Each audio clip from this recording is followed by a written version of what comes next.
The silence in the dining room was deafening as I stared at the untouched anniversary dinner I had spent 3 hours preparing. 43 years of marriage, and once again I was sitting alone at a table set for 4, watching the candles I had carefully arranged burn down to nothing.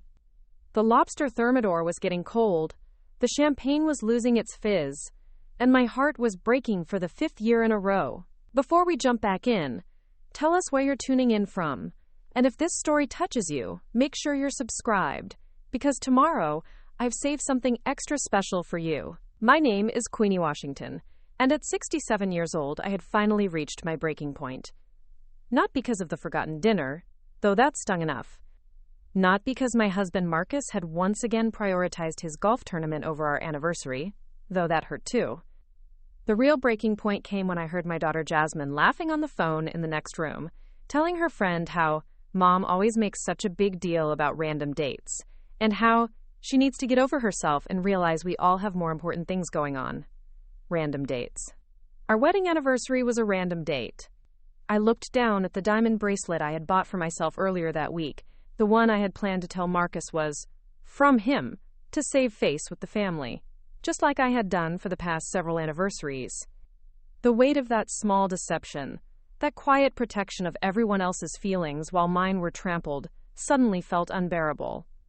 The realization hit me like a freight train as I sat there in my empty dining room, surrounded by the remnants of yet another failed attempt to create a moment of connection with my family. I had been enabling this behavior for years, decades even, by making it easy for them to take me for granted. Every time I made excuses for Marcus missing important events, every time I covered for my children's thoughtlessness, every time I sacrificed my own needs to accommodate theirs, I was teaching them that I didn't matter. The story of how I got to this point begins much earlier, woven through years of small compromises that had gradually eroded my sense of self-worth. Marcus and I had married young, both of us fresh out of college with dreams of building something beautiful together. In those early years, he had been attentive, romantic even.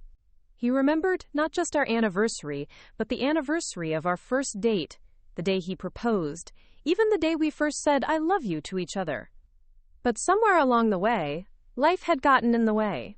His dental practice had grown demanding, requiring longer hours and weekend emergencies.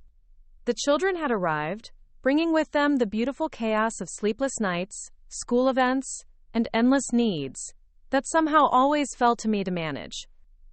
Gradually, our anniversary had shifted from a celebration of our love to just another day on an overcrowded calendar, competing with dental conferences, soccer games, and social obligations that somehow always took precedence.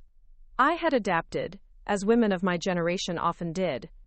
I learned to celebrate quietly, to make reservations for 2 and cancel them when Marcus couldn't make it, to buy my own gifts and pretend they were from him. I told myself it was mature, understanding. I convinced myself that love wasn't about grand gestures, but about the daily choice to stay committed, even when that commitment felt increasingly one-sided. Our home in Westfield was a testament to the life we had built together. The Tudor-style house, with its manicured gardens and elegant interior, had been featured in the local magazine twice. Everyone who visited commented on how perfect everything looked, how lucky Marcus was to have such a devoted wife who managed every detail of their comfortable existence. What they didn't see was how lonely perfection could be when you were maintaining it all by yourself. Marcus was a good man, I told myself repeatedly. He provided well for our family, never raised his voice, never strayed. He was respected in the community, beloved by his patients, admired by his colleagues. If he was absent-minded about personal milestones, well, that was just the price of being married to a successful man. If he seemed to take my efforts for granted, that was simply because I had made his life so comfortable that he could focus on more important things. But sitting there that night, staring at the cold lobster and flat champagne, I finally acknowledged what I had been avoiding for years. Good wasn't enough anymore. Comfortable wasn't enough. I deserved more than being an afterthought in my own marriage, more than having my feelings dismissed as unreasonable expectations. The house felt different that night as I moved through it, clearing away the untouched dinner, blowing out the candles, washing the unused champagne flutes. Every room held memories of moments I had orchestrated, celebrations I had planned, traditions I had maintained single-handedly, while my family reaped the benefits without acknowledgement or appreciation. In our bedroom, Marcus was already asleep, his golf clothes from the tournament still draped over the chair where he had dropped them. He hadn't even noticed the new dress I had bought for our anniversary dinner, hadn't commented on the effort I had put into my appearance, hadn't asked why I was coming to bed so much later than usual. The sound of his peaceful snoring felt like a mockery of my emotional turmoil. I lay awake for hours that night, staring at the ceiling and taking inventory of my life. At 67, I was in good health, financially secure, surrounded by family who claimed to love me. By all external measures, I should have been content. So why did I feel so empty, so invisible, so profoundly alone in my own home? The answer came to me in the quiet hours before dawn. I felt invisible because I had allowed myself to become invisible. I felt taken for granted because I had trained everyone around me to take me for granted. I felt lonely because I had prioritized everyone else's comfort over my own authentic connection with them.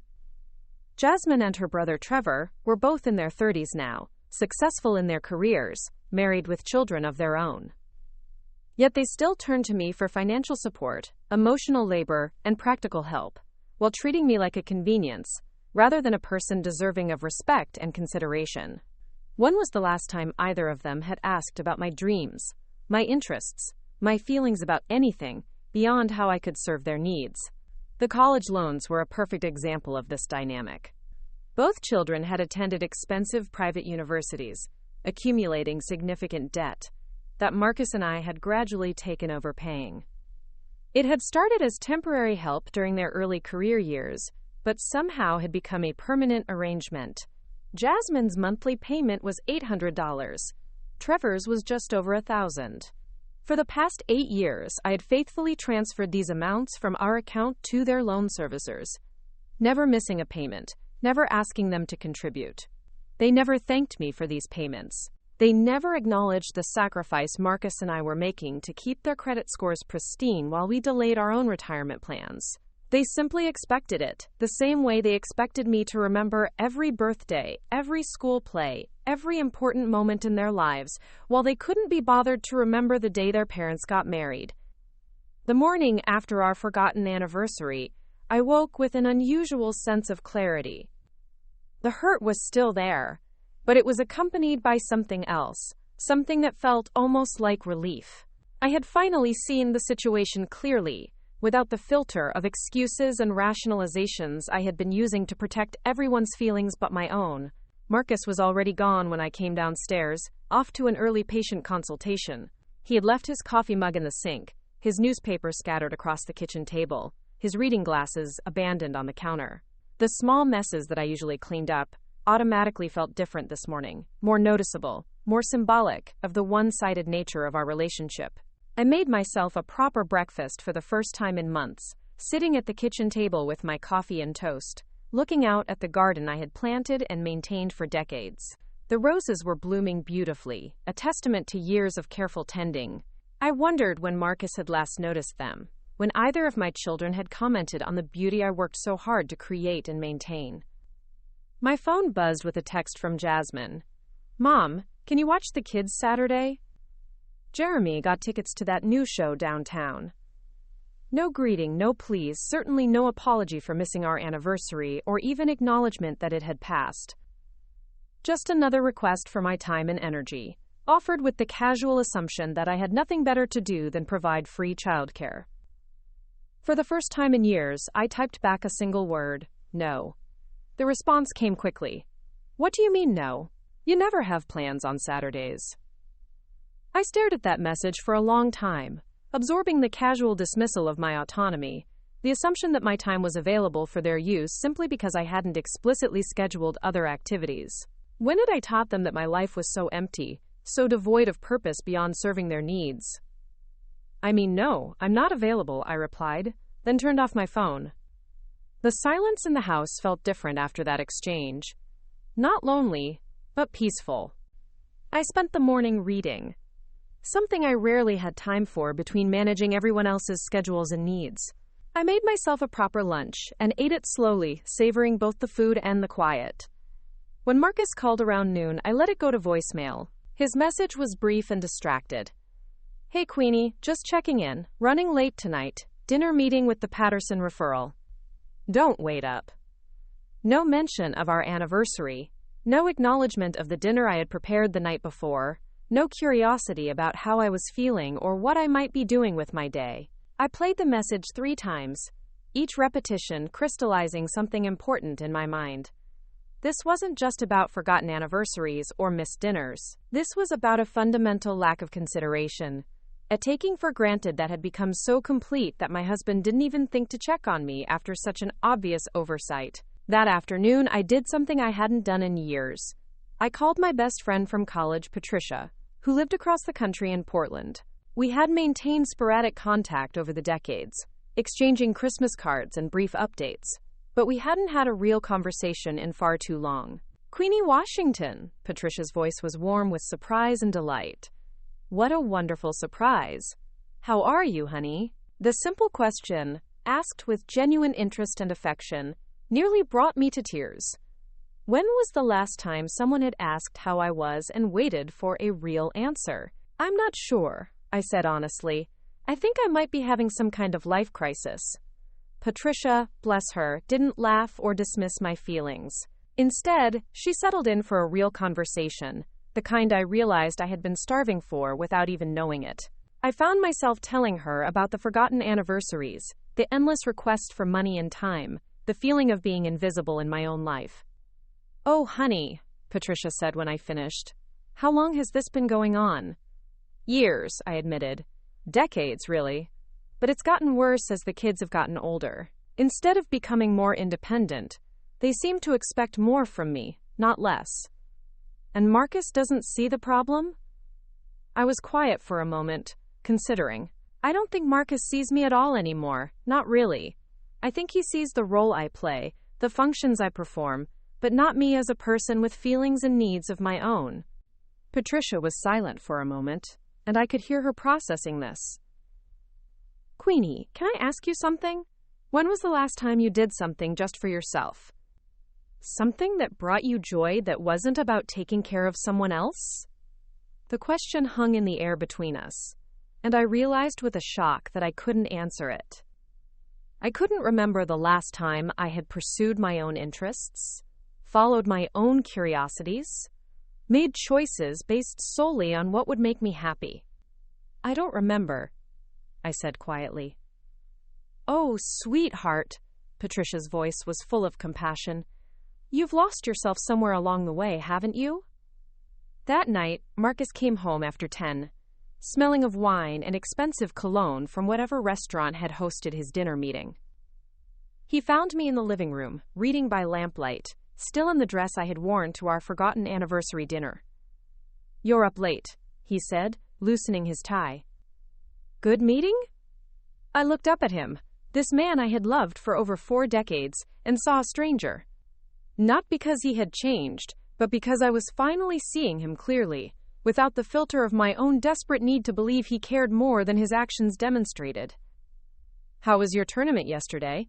I asked, though we both knew I didn't care about his golf game. "Oh, fantastic. Shot an 82. Best round I've had in months."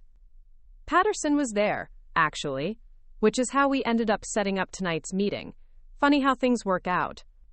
He settled into his chair, reaching for the remote control, apparently ready to end our conversation and watch the late news.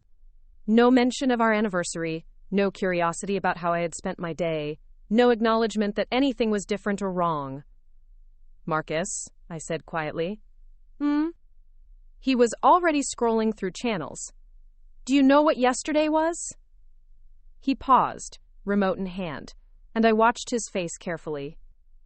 There was a moment of confusion, then a flicker of something that might have been recognition, followed quickly by defensive irritation. "Of course I do," he said, but his tone suggested otherwise. It was Thursday. It was our 43rd wedding anniversary. The silence that followed was deafening. I watched emotions play across his face. Genuine surprise, followed by guilt, then quickly shifting to the defensive posture I had seen so many times before when he was caught in an oversight. Preparing and narrating this story took us a lot of time. So if you are enjoying it, subscribe to our channel. It means a lot to us. Now, back to the story. "Well, I know that," he said, but his voice lacked conviction. "I've just been so busy with the Patterson thing, and you know how my mind gets when I'm focused on work." "I made dinner," I said simply. "Lobster thermidor. Your favorite. I set the table with the good china, bought flowers. Wore this dress you used to say you loved." I waited until 9:30. Marcus set down the remote, and for a moment I thought he might apologize, might acknowledge the hurt he had caused. Instead, he sighed in the way that had become all too familiar, the sound of a man who felt unfairly burdened by his wife's emotional needs. "Queenie, you know I appreciate everything you do, but you also know how important this Patterson referral is. His practice could send us dozens of new patients. Sometimes these business opportunities have to take priority. More important than our marriage?" "That's not fair," he said, standing up. "Don't make this about our marriage. Our marriage is fine. Just because I missed one dinner doesn't mean our entire relationship is in trouble." "One dinner?" I stood up too, feeling something shift inside me. "Marcus, you've forgotten our anniversary 4 out of the last 5 years. The only year you remembered was when I reminded you 3 times in advance and made the reservation myself." He looked genuinely surprised, as if this information was news to him. "That can't be true." "It is true. And it's not just anniversaries. You've missed my birthday twice, forgotten Mother's Day 3 times, and haven't asked me about my interests, my feelings, or my dreams in so long that I honestly can't remember the last conversation we had about anything besides your schedule and the children's needs." Marcus ran his hand through his graying hair, a gesture I recognized as his way of buying time when he felt cornered. "Queenie, I work 60 hours a week to provide for this family. I think I deserve a little understanding when I occasionally lose track of dates." "Occasionally?" I felt a laugh escape me, but it wasn't a happy sound. "Marcus, when was the last time you asked me how I was feeling about anything? When was the last time you noticed something I had done for myself, for my own happiness? When was the last time you saw me as anything other than the person who manages your household and raises your children?" "That's ridiculous," he said, but his voice lacked its usual confidence.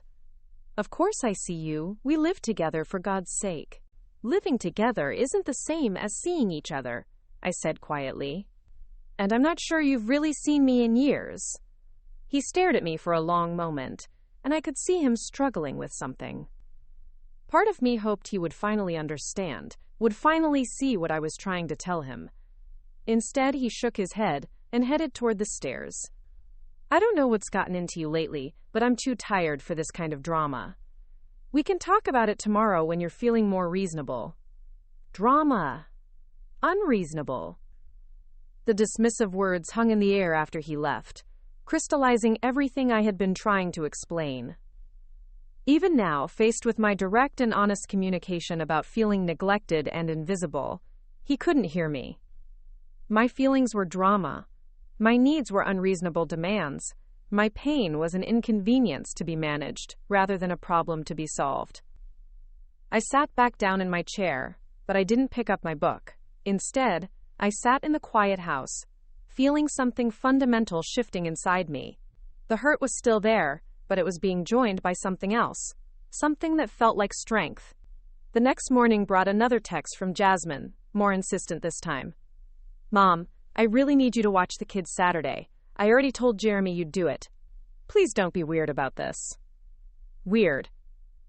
Like her father, she had her own vocabulary for dismissing my autonomy and feelings. Saying no to unreasonable requests was being weird. Having expectations of consideration and respect was being dramatic. I stared at that text for a long time, thinking about the years I had spent bending over backward to accommodate everyone else's needs while my own went unnoticed and unmet. I thought about the thousands of dollars I transferred every month to pay their student loans, money they never acknowledged or appreciated. I thought about the decades of anniversaries, birthdays, and milestones I had celebrated for them while they couldn't be bothered to remember mine. Then I did something that felt both terrifying and liberating. I opened my banking app and looked at the automatic transfers I had set up years ago. $800 to Jasmine's loan servicer, $1,050 to Trevor's. Every month, without fail. Even when it meant Marcus and I had to delay home repairs or postpone the vacation we had been planning for years. My finger hovered over the cancel automatic transfer button for a long moment. This felt like crossing a line, like stepping into territory I had never dared explore before. But then I thought about Patricia's question, about when I had last done something just for myself, and I realized that taking care of my own needs wasn't selfish or cruel. It was overdue. I canceled both transfers. The relief that flooded through me was immediate and profound. For the first time in years, I felt like I had taken control of something, had made a choice based on my own values rather than everyone else's expectations. My phone rang almost immediately. It was Trevor. "Mom, I just got a notice that my loan payment didn't go through. Is everything okay with the bank account?" "Everything's fine with the account," I said calmly. "Well, can you call the bank and figure out what happened? The payment's due today, and you know how they are about late fees." I took a deep breath, feeling the weight of this moment. "Trevor, I canceled the automatic transfer." There was a long silence on the other end of the line. "You what?" "I canceled the automatic transfer. I won't be making your loan payments anymore." "What do you mean you won't be making them anymore?" "Mom, you can't just stop paying my loans. My credit score will reflect the choices you make going forward," I finished for him. "You're 32 years old, Trevor. You have a successful career and a beautiful home. It's time for you to take responsibility for your own financial obligations." "But you've been paying them for 8 years. You can't just suddenly stop." "I can, and I have. You'll need to make arrangements with your loan servicer starting this month." "This is insane," Trevor's voice was rising. "What's gotten into you? Is this about Dad missing your anniversary? Are you having some kind of breakdown?"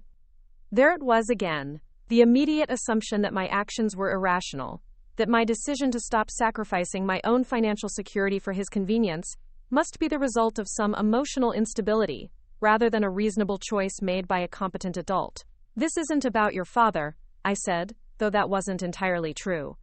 "This is about me deciding to prioritize my own needs for once." "Your needs?" Trevor's voice was incredulous. "Mom, you don't have needs. You and Dad are set. You have the house, Dad's practice is doing great, you don't have any expenses." The casual dismissal of my entire existence was breathtaking. In his mind, I didn't have needs because I didn't have problems he could see or understand. My dreams, desires, plans for the future simply didn't register as real or important. "I do have needs, Trevor," I said quietly. "I have needs that have gone unmet for years while I've focused on everyone else's.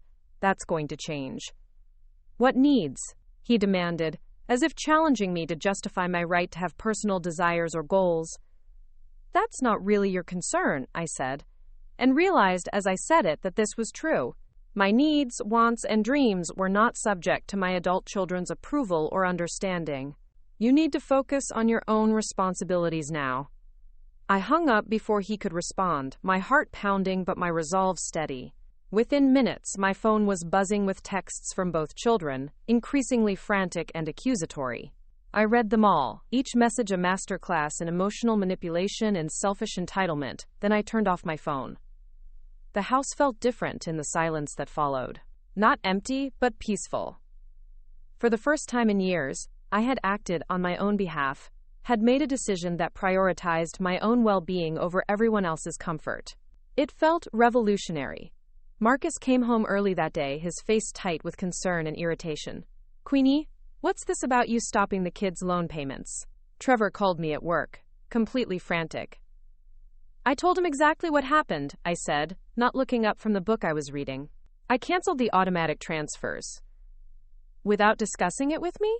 I looked up at him then, this man who had made countless decisions about his time, our social calendar, and our finances without consulting me, who had forgotten our anniversary 5 times in 5 years, without thinking to discuss that with me first. "Marcus, when was the last time you discussed a major decision with me before making it?" He opened his mouth to respond, then closed it again, clearly thinking. You scheduled a golf vacation with your friends for our anniversary weekend next year without asking me, I continued. You committed us to hosting your practice's Christmas party without checking if I was available. You bought a new car last month and told me about it after the papers were signed. But now you're concerned about me making a financial decision without consultation? That's different, he said, but his voice lacked conviction. How is it different? He struggled for a moment, then fell back on his usual defense. I work hard to support this family. I think I've earned the right to make some decisions about how we spend our money and time. And I've worked hard for 43 years to support this family too, I replied. I think I've earned the right to make decisions about how we spend our money as well. But the kids' education is complete, I interrupted. They both graduated, they both have careers, they both have the benefits of the expensive educations we provided. Continuing to pay their loans indefinitely wasn't part of the original agreement.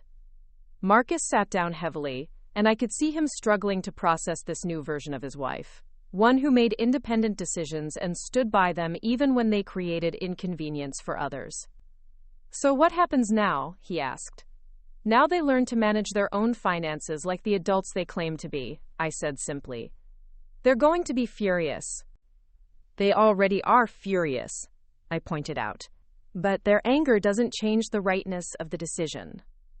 That evening, both children came over for what felt like an intervention. They sat in our living room, presenting a united front that I hadn't seen since they were teenagers, trying to convince us to extend their curfews. Mom, Jasmine began, her voice carefully modulated to sound reasonable and caring. We're worried about you. This isn't like you at all. What isn't like me? I asked. This hostility, Trevor jumped in. Suddenly cutting off our loan payments, refusing to babysit, acting like we're some kind of burden to you. I've never said you were a burden. You don't have to say it, Jasmine replied. Your actions are speaking loud enough. We're trying to understand what we did wrong. It was masterfully done, this shift from anger to concern, from demands to questions about their own behavior. They had learned well over the years how to manage my emotions and reactions. You haven't done anything wrong, I said carefully. But you also haven't done anything right. You've taken my time, energy, and money for granted for years, without acknowledgement or appreciation. You've treated me like a resource to be utilized rather than a person to be respected. That's not true, Trevor protested. We love you. We appreciate everything you do. When was the last time either of you asked me about my interests, my dreams, my feelings about anything besides how I can help you? They exchanged glances, and I could see them searching for examples that wouldn't come. We talk all the time, Jasmine said weakly. You talk to me about your needs, your problems, your schedules, I corrected. When was the last time you asked me what I wanted to do with my retirement, what books I'm reading, what I think about current events, anything that doesn't relate directly to how I can serve your needs? The silence stretched between us, filled with the weight of years of one-sided conversations and unequal relationships. We just assumed you were happy, Trevor said finally. You never complained. I shouldn't have to complain to receive basic consideration from my own children, I replied. And I shouldn't have to ask to be treated as a full person rather than just as a mother and grandmother who exists solely for your convenience. So this is punishment, Jasmine said, her voice hardening. You're punishing us for not reading your mind about what you needed. This isn't punishment, I said firmly. This is me finally taking responsibility for my own happiness, instead of waiting for you to notice that I'm a person with needs and dreams of my own. They left that night frustrated and angry, no closer to understanding my perspective than when they had arrived. But I felt clearer than I had in years. The conversation had crystallized something important. I had been waiting for them to see me, to value me, to treat me with the respect and consideration I deserved. But I was done waiting for others to give me what I could give myself. The next morning, I made a decision that felt as significant as canceling the loan payments. I called Patricia back. How would you feel about a house guest for a few weeks? I asked. I think it's time I came to visit. Oh, Queenie, Patricia's voice was warm with delight and understanding. I think that's exactly what you need. When can you come? For the first time in years, I checked my own calendar instead of everyone else's. I looked at my own needs and desires instead of coordinating around other people's schedules. "How about next week?" I said. "Perfect. I can't wait to show you Portland." "And Queenie, I'm proud of you." As I hung up the phone and began planning my first solo trip in decades, I realized that this was just the beginning. I had spent 43 years building a life around other people's needs and expectations. Now, finally, it was time to discover what I wanted from the years I had left, and to build a life that honored my own dreams and desires. The woman who had sat alone at that anniversary dinner was disappearing, replaced by someone stronger, clearer, and infinitely more interested in her own happiness than in managing everyone else's comfort. It was terrifying and exhilarating, and long overdue. I was finally ready to discover who Queenie Washington was when she wasn't defined solely by her relationships to other people, and I had a feeling I was going to like her very much. The flight to Portland felt like stepping into a different version of my life, one where my decisions mattered and my time belonged to me. As the plane lifted off from Newark, I pressed my face to the window and watched my familiar world shrink below me.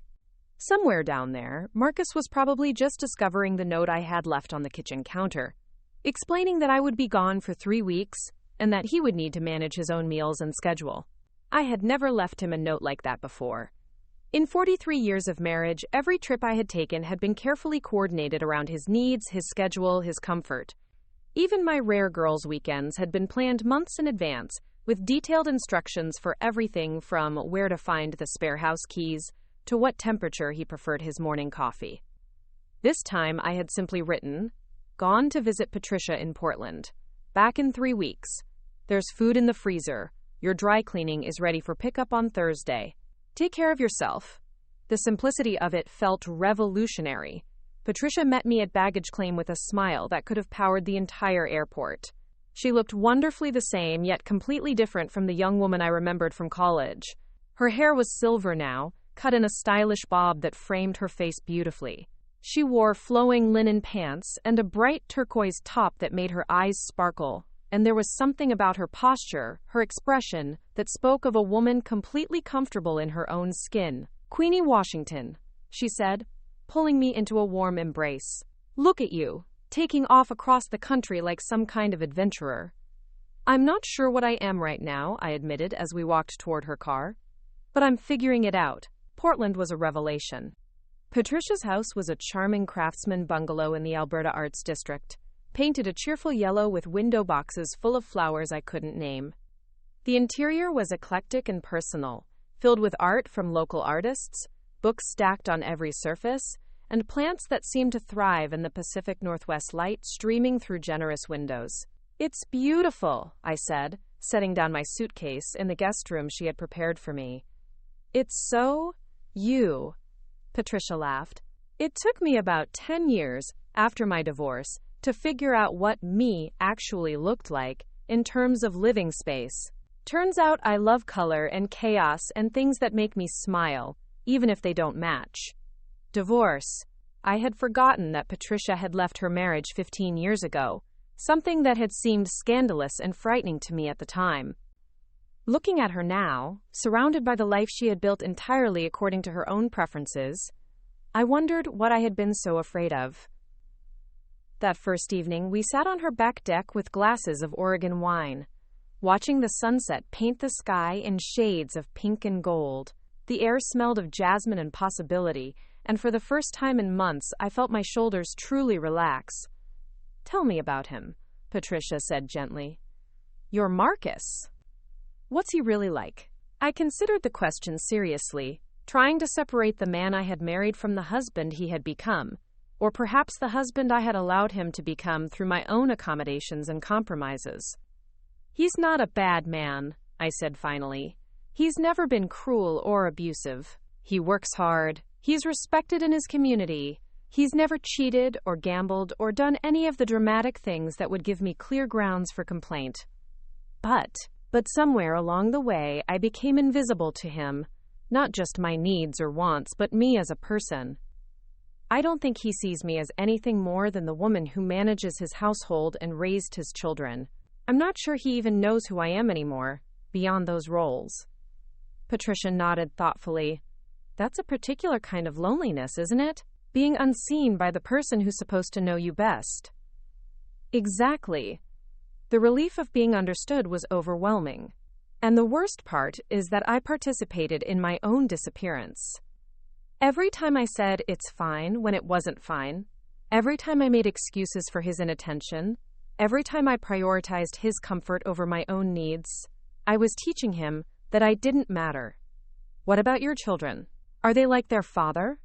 I laughed, but it wasn't a happy sound. They're worse in some ways. At least Marcus married me when I was young and interesting. Jasmine and Trevor have never known me as anything other than mom, the person who exists to solve their problems and meet their needs. The idea that I might have interests or dreams independent of their convenience is completely foreign to them. Over the following days, Patricia introduced me to her life, and through her eyes, I began to see possibilities I had never considered. She worked part-time at a local art gallery, not because she needed the money, but because she loved being surrounded by creativity and introducing people to new artists. She took pottery classes on Tuesday evenings, belonged to a book club that met monthly at a local wine bar, and volunteered at a community garden where she had her own plot of vegetables and flowers. I'm learning to live curiously, she explained, as we worked together in her section of the garden, our hands deep in the rich earth.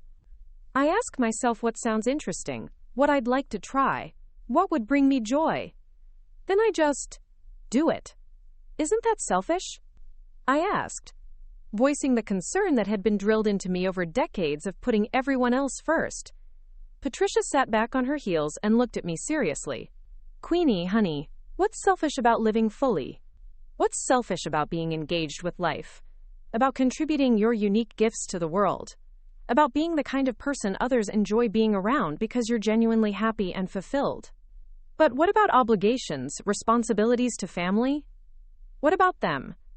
Are you suggesting that the best way to love your family is to be miserable and resentful? That the greatest gift you can give your children is to model a life of self-sacrifice and bitterness? The question hit me like a physical blow because it forced me to confront something I had been avoiding. I had been proud of my martyrdom, had worn my constant accommodation of others' needs like a badge of honor. But what kind of example was I really setting for my children, especially my daughter? What was I teaching her about women's worth? About the importance of maintaining one's own identity within relationships? That night, I couldn't sleep. I lay in Patricia's comfortable guest bed, staring at the ceiling and thinking about the life I had built back home. From the outside, it looked successful, enviable even. But from the inside, it felt hollow, performative, like a beautifully decorated stage set for a play about someone else's life. My phone had been buzzing regularly with increasingly frantic messages from Marcus and the children. I had been ignoring them, savoring the silence and space, but finally curiosity got the better of me, and I scrolled through the missed calls and texts. Marcus's messages started concerned and moved quickly to irritated. Where are you? Call me immediately. This is ridiculous, Queenie. You can't just disappear without warning. I had to cancel dinner with the Hendersons because I don't know how to make your chicken recipe. People are asking where you are. This is embarrassing. The progression from worry about my well-being to concern about his own inconvenience was telling, though not surprising. Even his worry seemed focused more on the disruption to his routine than on any genuine concern for my emotional state or safety. Jasmine's messages were more manipulative. Mom, Dad says you just left without any real explanation. Is this about the babysitting thing? I'm sorry if I was pushy, but you have to understand how stressful things are for me right now, with Jeremy traveling so much for work. The kids keep asking where Grandma Queenie is. What am I supposed to tell them? This silent treatment is really hurtful, Mom. We love you and we're worried about you. Trevor's approach was more direct and angrier. Mom, what the hell is going on? Dad says you just took off to visit some college friend. Are you having a breakdown? Do you need professional help? You can't just stop paying our loans and disappear. That's not how family works. I'm going to start calling hospitals if you don't respond soon. Reading through their messages, I was struck by how none of them asked what I needed, what I was feeling, what had driven me to make such an uncharacteristic choice. Even their expressions of concern were filtered through their own inconvenience and confusion, rather than genuine curiosity about my inner life or well-being. The next morning, Patricia found me on her deck with my coffee, staring at my silent phone. "Rough night?" she asked, settling into the chair beside me with her own mug. "I finally read their messages," I said. "All of them. From Marcus and the kids." And even their worry is selfish, I realized as I said it. They're not concerned about what I need or how I'm feeling. They're concerned about how my absence affects them, inconveniences them, embarrasses them. Patricia nodded. That's the thing about being in relationships with people who see you as a function rather than a person. Even their love is conditional on your continued performance of that function. So what do? I can't stay in Portland forever, much as I'd like to. What do you want to do? The question was simple, but it stopped me cold. What did I want to do? After decades of asking what everyone else needed from me, the concept of centering my own desires felt almost foreign. I want to go home eventually, I said slowly, working through my thoughts out loud. But I want to go home as myself, not as the woman who accommodates everyone else's needs at the expense of her own. I want to go home to a life that has room for me in it. Then that's what you'll do, Patricia said simply. But first, you need to remember who you are when you're not performing for everyone else. You need to reconnect with the parts of yourself that you've been neglecting. That afternoon, Patricia took me to her pottery class. I hadn't worked with clay since a brief art requirement in college. But there was something deeply satisfying about the feel of it between my hands, the way it responded to pressure and intention. The instructor, a woman named Sarah with clay-stained fingers and a warm smile, encouraged us to just play, to see what emerged without trying to create anything specific. As I worked, I found myself thinking about the years I had spent trying to mold myself into the perfect shape for everyone else's needs. The perfect wife, the perfect mother, the perfect grandmother, always adjusting my edges to fit into spaces that others had defined for me. Here in this studio, with my hands deep in clay that responded to my own vision and pressure, I began to remember what it felt like to create something according to my own design. The piece that emerged wasn't particularly beautiful or skilled, but it was mine. A small bowl, slightly lopsided, with my fingerprints pressed into its sides. Looking at it, I felt a satisfaction I couldn't remember experiencing in years. "It's lovely," Sarah said, examining my work. "There's honesty in it, authenticity. You can always tell when someone is making what they think they should make versus what wants to emerge from their hands." That evening, Patricia and I cooked dinner together, something I had once loved but that had become routine drudgery over the years. In her kitchen, with music playing and wine flowing, cooking became play again. We experimented with spices, laughed at our mistakes, and ate our imperfect creation with genuine enjoyment. "I had forgotten," I said as we cleaned up together, "how much fun cooking could be when it's not a performance or obligation." "Most things are more fun when they're chosen rather than required," Patricia observed. That's true of almost everything in life, including relationships. Over the following week, Patricia introduced me to more of her world. We attended a lecture at the local library about Pacific Northwest history, visited farmers markets where vendors knew her by name, went to a poetry reading at an independent bookstore. Everywhere we went, Patricia engaged with life curiously and enthusiastically, asking questions, making connections, approaching each experience with openness and joy. Watching her, I realized how small my own world had become. When was the last time I had learned something new just for the pleasure of learning? When had I last spoken to strangers about topics that interested me, rather than just managing logistics for my family? When had I last felt intellectually stimulated or creatively fulfilled? "I think I've been sleepwalking through my life," I told Patricia one evening as we sat in her living room, surrounded by books and art and evidence of a life fully lived. "A lot of us do," she replied gently, "especially women of our generation. We were taught that selflessness was virtue, that our value came from how well we served others. It takes tremendous courage to wake up and claim your own life. But what if it's too late? What if I've been asleep so long that I can't remember who I was before I became everyone's caretaker?" Patricia smiled. "Then you get to discover who you are now, which might be even better." You have 7 decades of experience, wisdom, and freedom from many of the constraints that limited you when you were younger. This could be the best chapter yet. That night, I called Marcus. It was the first time we had spoken since I left, and I could hear the relief and irritation warring in his voice when he answered. Queenie, thank God. Where have you been? I've been worried sick. I told you in my note. I'm visiting Patricia in Portland. But you've been completely unreachable. You haven't returned my calls or texts. I didn't know if something had happened to you.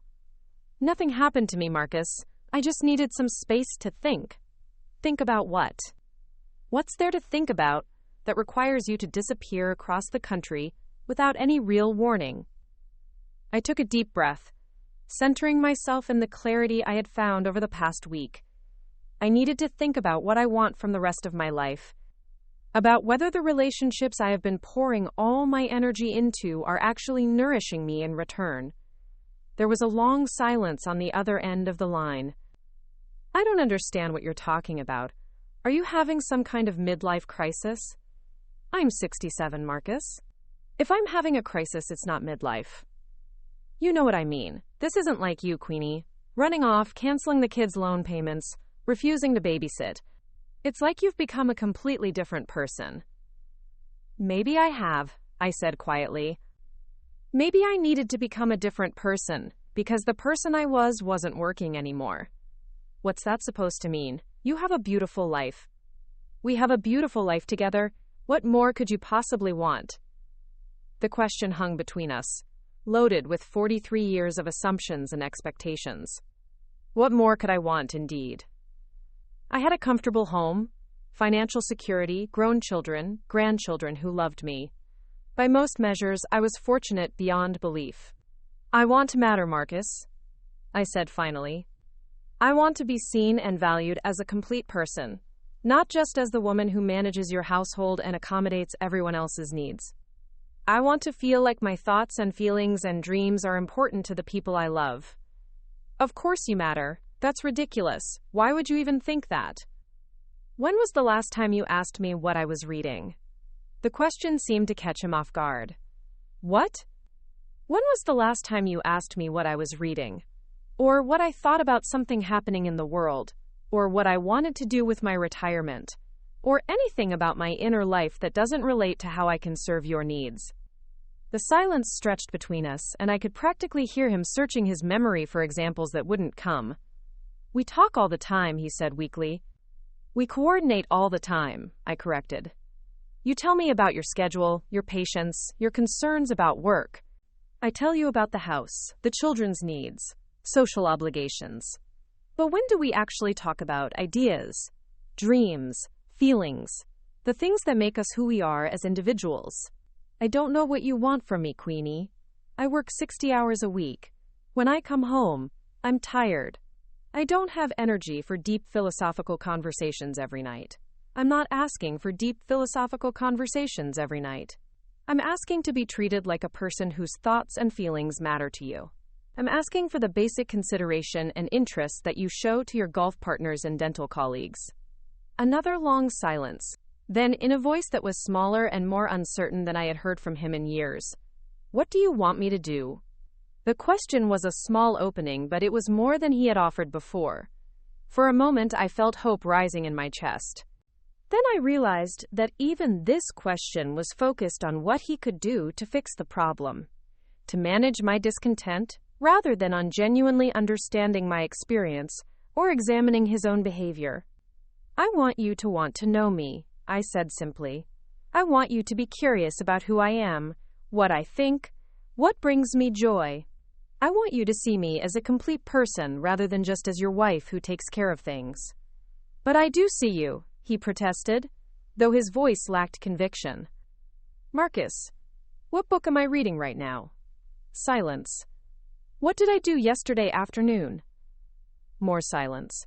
What am I most looking forward to about this trip to Portland? Queenie, that's not fair. I can't be expected to know every detail of your daily life. I'm not asking for every detail.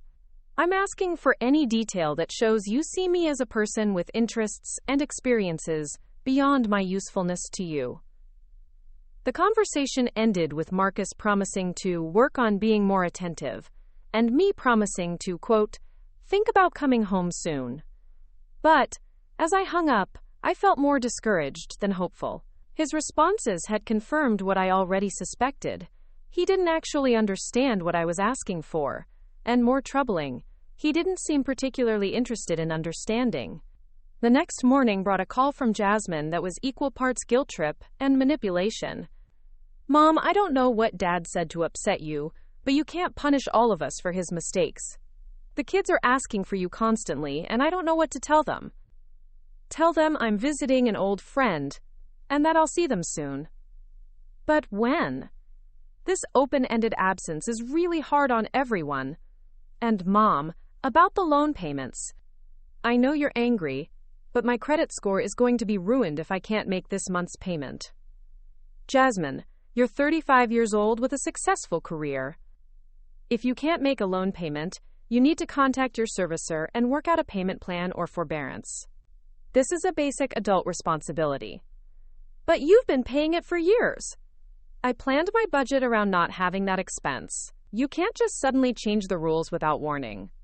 The rule was that your father and I would help temporarily while you got established in your career. 8 years later, you're more than established. The temporary help has become a permanent crutch, and that's not healthy for any of us. So you're just cutting us off?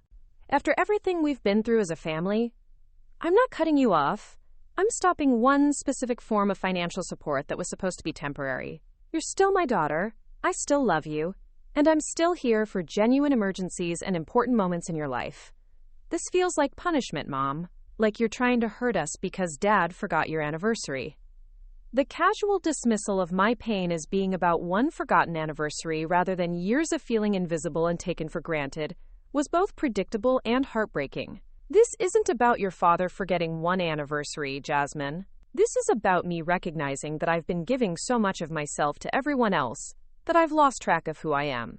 I need to rediscover that, and I need our relationships to have more balance. What does that even mean? You've never complained before. How were we supposed to know you were unhappy? You weren't supposed to magically know, but you might have noticed if you ever asked me how I was feeling, what I was thinking about, what I wanted from life. You might have wondered if the woman who gave birth to you and raised you had any existence beyond being available for your convenience. There was a long pause, and when Jasmine spoke again, her voice was smaller, less defensive. I do care about you, Mom. We all do. I believe you care about me and the role I play in your life, I said gently, but I'm not sure any of you know me well enough to care about me as a complete person. After that conversation, I felt drained but also clearer about the work that needed to be done. My family's responses to my absence and boundary setting were revealing the depth of the problem. They were so accustomed to my accommodating their needs that they literally couldn't understand why I might have needs of my own.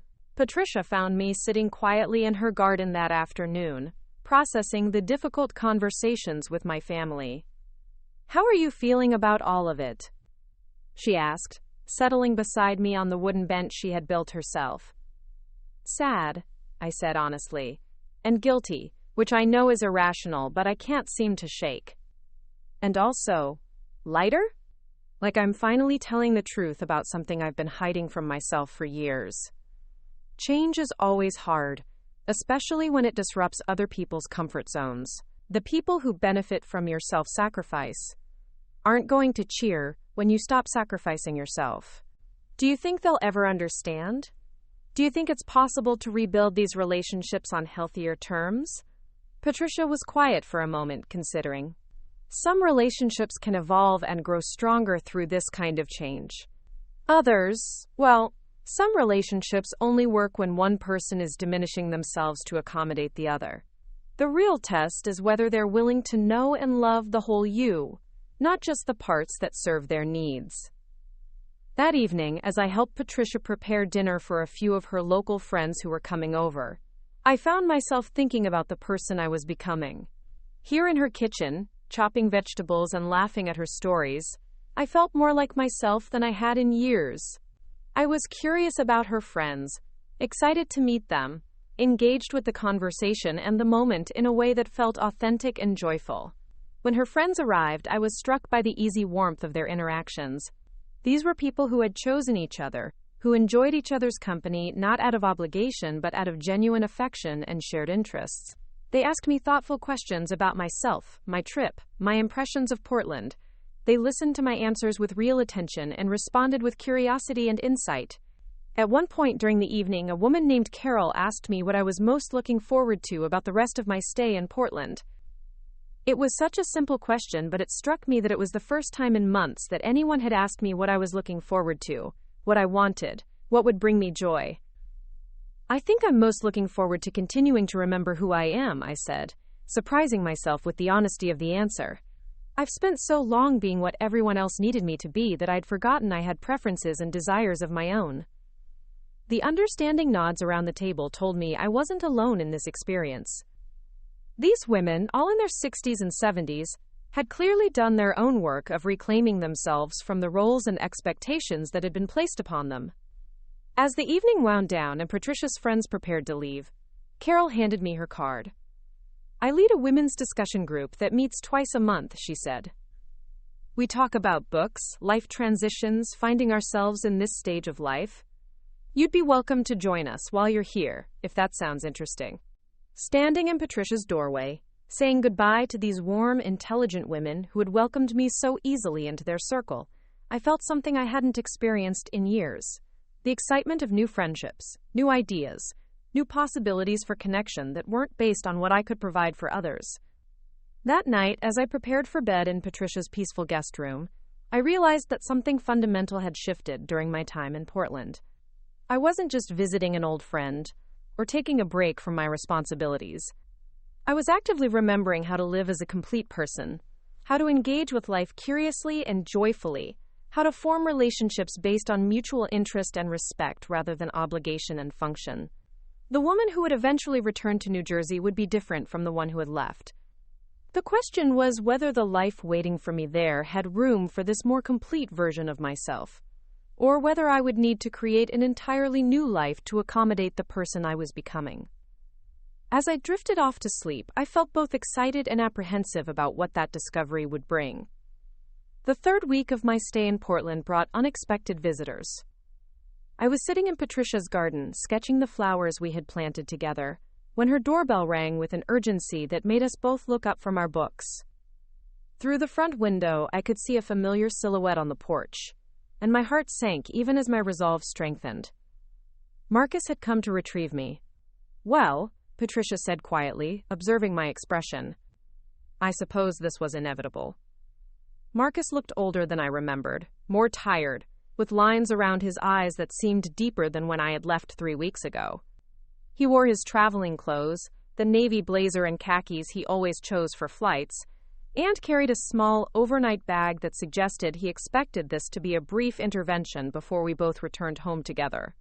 Hello, Marcus, I said, opening the door before he could knock again. His relief at seeing me was palpable, but it was quickly overshadowed by something that looked like irritation mixed with bewilderment. Queenie, what on earth has gotten into you? Do you have any idea what the past 3 weeks have been like? For you, you mean? He blinked, clearly not expecting that clarification. For all of us. The kids are beside themselves.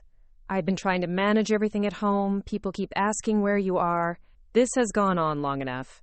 Patricia appeared beside me, and I saw Marcus's expression shift as he took in her confident posture, her interested gaze, the way she clearly saw this encounter as fascinating rather than intimidating. You must be Marcus, she said warmly, extending her hand. I'm Patricia Chen. Please come in.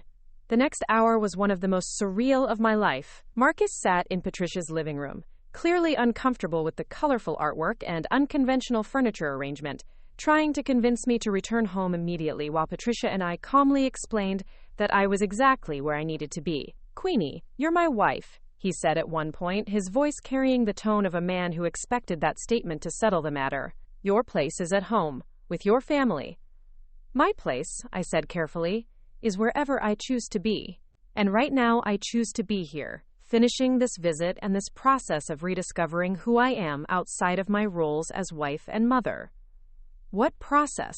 What are you talking about? You know who you are. You're Queenie Washington, my wife, mother to Jasmine and Trevor, grandmother to 4 beautiful children. What more identity do you need?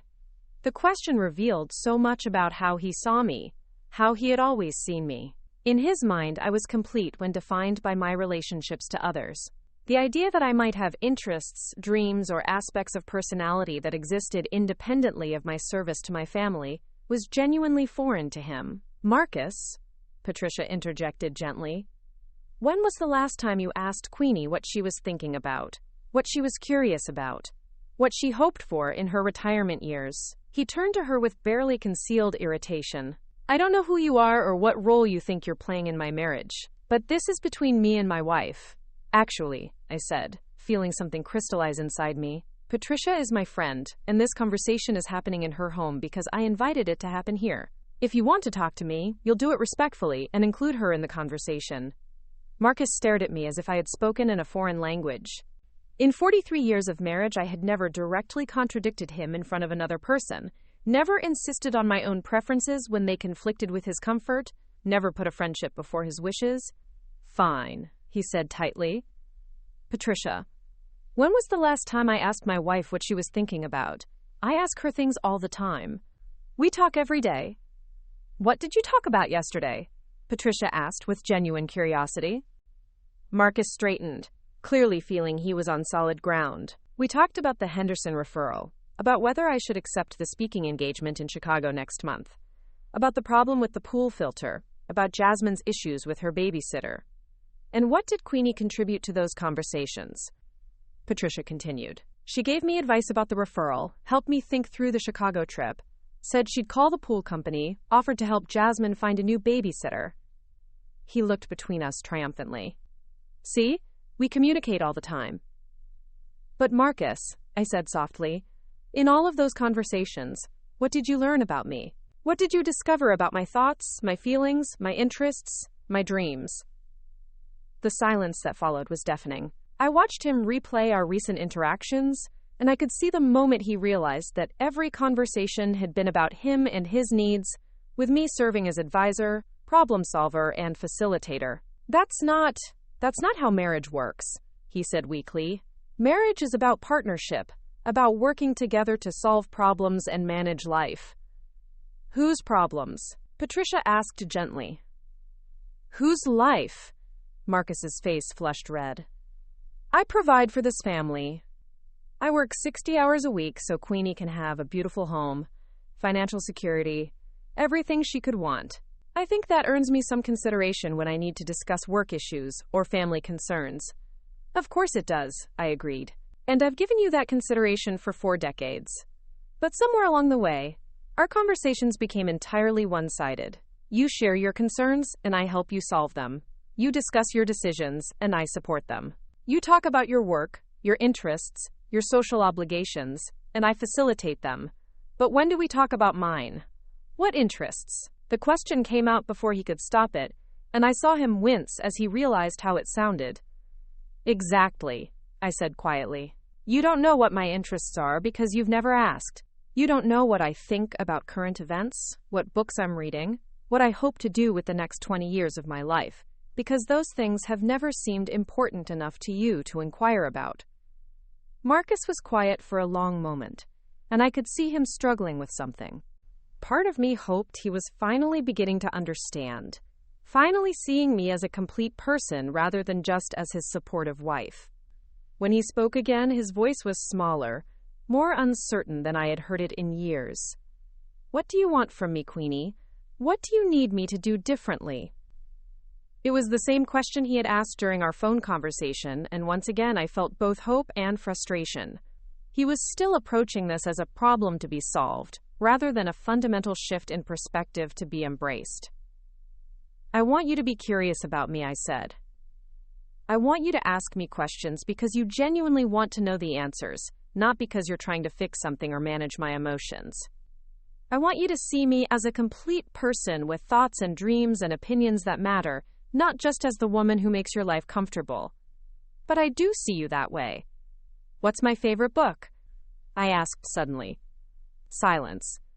What do I think about the election results? More silence. What am I most excited about regarding my own future? Marcus looked stricken. Queenie, that's not fair. You can't expect me to know anything about the woman I've been married to for 43 years? I finished for him. Marcus, you know more about your golf partner's preferences and opinions than you know about mine. The truth of that statement hung in the air between us. I could see him trying to deny it, trying to find examples that would prove me wrong, and coming up empty.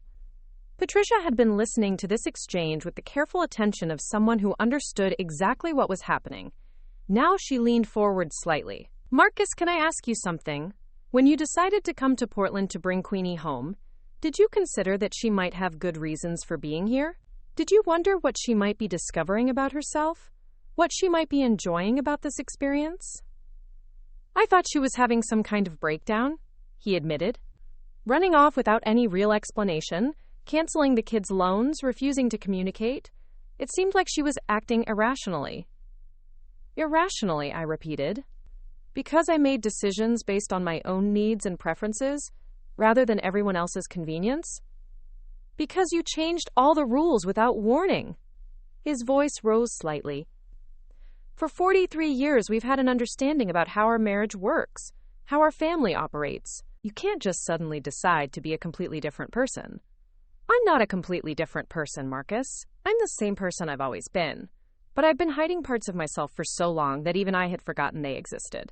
What you're seeing now isn't some new personality. It's me, the whole me, finally refusing to make myself smaller to fit into the space you've allotted for me in your life. He stared at me, and I could see him processing this. For the first time since he had arrived, he looked like he was actually trying to understand, rather than simply trying to convince me to return to the status quo. I don't know how to do what you're asking, he said finally. I don't know how to be married to someone who has all these expectations I didn't know about. They're not new expectations, Marcus. They're basic human needs that I've been suppressing for decades. The need to be seen, to be valued for who I am rather than just what I do, to have my thoughts and feelings matter to the people I love. Patricia stood up quietly.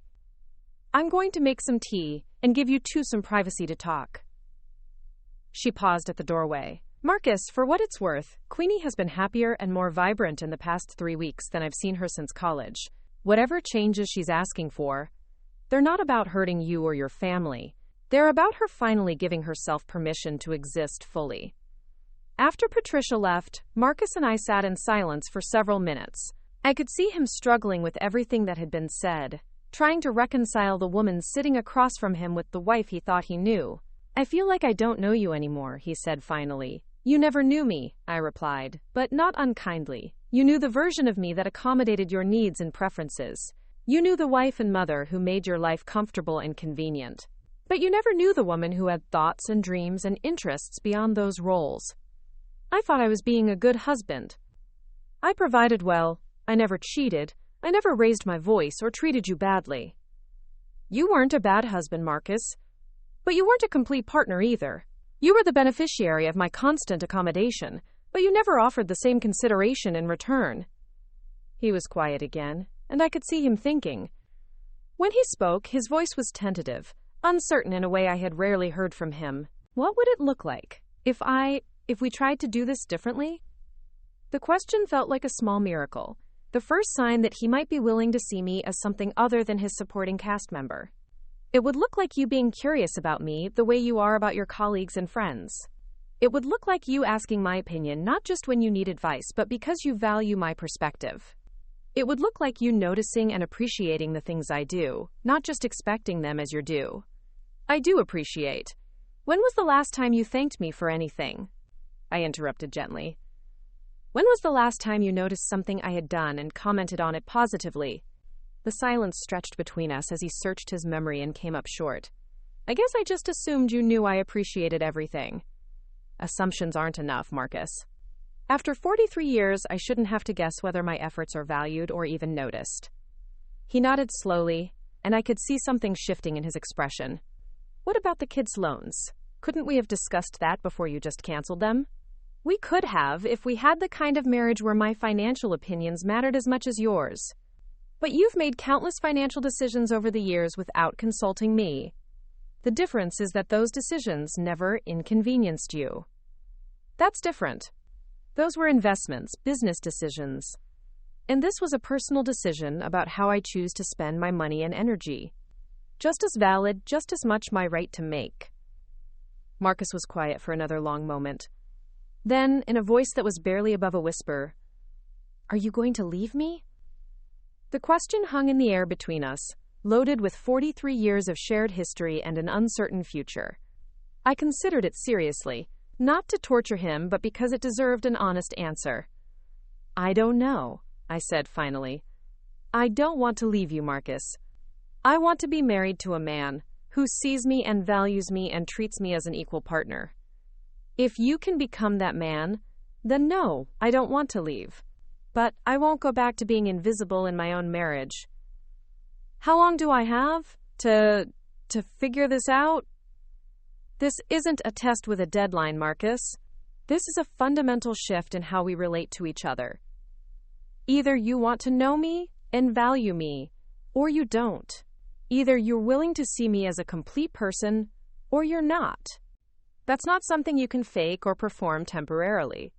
Patricia returned with tea, and the three of us sat together in her living room as the afternoon light faded outside her windows. Marcus asked tentative questions about what I had been doing in Portland, and for the first time in years, he seemed genuinely interested in the answers. He listened as I described the pottery classes, the book club, the new friends I had made, and I could see him trying to understand who this version of his wife was. "You seem different," he said finally. "Happier, but also, I don't know how to describe it." "More myself," I suggested. "More whole." He nodded slowly. "I think I'm beginning to understand why you needed to come here." That evening, Marcus took Patricia and me to dinner at a restaurant she recommended. It was the first time in years that he had asked me questions about something other than logistics or problems to be solved. He wanted to know what I thought about the book I was reading, what had surprised me most about Portland, what I had enjoyed about the pottery classes. The questions were stilted at first, clearly effortful, but they were genuine attempts to know me better. Patricia watched this interaction with the pleased expression of someone seeing a difficult conversation begin to bear fruit. She asked Marcus about his work in a way that showed real interest, and I was struck by how animated he became when talking to someone who was genuinely curious about his expertise. "You're passionate about your work," she observed. "That's wonderful. What originally drew you to dentistry?" As Marcus launched into the story of his career choice, I realized it had been years since I had heard him talk about his work with enthusiasm, rather than just complaints about difficult patients or administrative headaches. Watching him through Patricia's eyes, I remembered the young man I had married, the one who had been excited about his future and eager to share his dreams with me. The evening felt like a small breakthrough, but I knew it was only the beginning. One dinner conversation couldn't undo decades of imbalanced communication and one-sided attention. The real test would be whether Marcus could sustain this new interest in me as a person, whether he could continue to see me as someone worth knowing rather than just someone who managed his life. The next morning brought a call from Trevor that changed everything. Marcus answered his phone while Patricia and I were making breakfast, and I could hear our son's agitated voice even from across the kitchen. "Dad, you need to get Mom home immediately. Jasmine's in the hospital." My blood went cold as Marcus put the phone on speaker. "What happened? Is she okay?" "She had some kind of panic attack or breakdown yesterday. Jeremy found her hyperventilating in the bathroom, couldn't calm down, said she felt like she was dying. They kept her overnight for observation, but Dad, she's not okay. She keeps saying it's Mom's fault, that the stress of the loan payments and Mom disappearing has pushed her over the edge." I felt the familiar stab of guilt that had controlled so many of my decisions over the years. My daughter was in the hospital, and according to my son, it was because of my choices. Every instinct I had developed over decades of motherhood screamed at me to abandon everything and rush home to fix whatever was wrong. But something Patricia had said earlier in my visit echoed in my mind. The people who benefit from your self-sacrifice aren't going to cheer when you stop sacrificing yourself. Was Jasmine's crisis real, Or was it a manipulation designed to pull me back into my old role as the family's emotional caretaker and problem solver? Is she physically okay? I asked, taking the phone from Marcus. Mom, finally! Yes, she's physically fine, but emotionally she's a mess. You need to come home right now. Trevor, I'm not a doctor. If Jasmine is having a mental health crisis, she needs professional help, not just her mother's presence. But you're her mother. And this whole thing started because you abandoned us and cut off our loan payments. Don't you think you have some responsibility to fix what you broke? The accusation was like a slap, but it was also revealing. In Trevor's mind, my attempt to establish healthier boundaries had broken something that I was now responsible for repairing. The idea that his sister might need to develop better coping mechanisms, or that the family might need to learn to function without me managing everyone's emotions, wasn't even a consideration. Trevor, I love your sister, and I'm concerned about her well-being, but I'm not responsible for her inability to handle the normal stress of adult responsibilities. Normal stress? Mom, you've been paying our loans for 8 years, and then you suddenly stop without any real transition plan. How is that normal?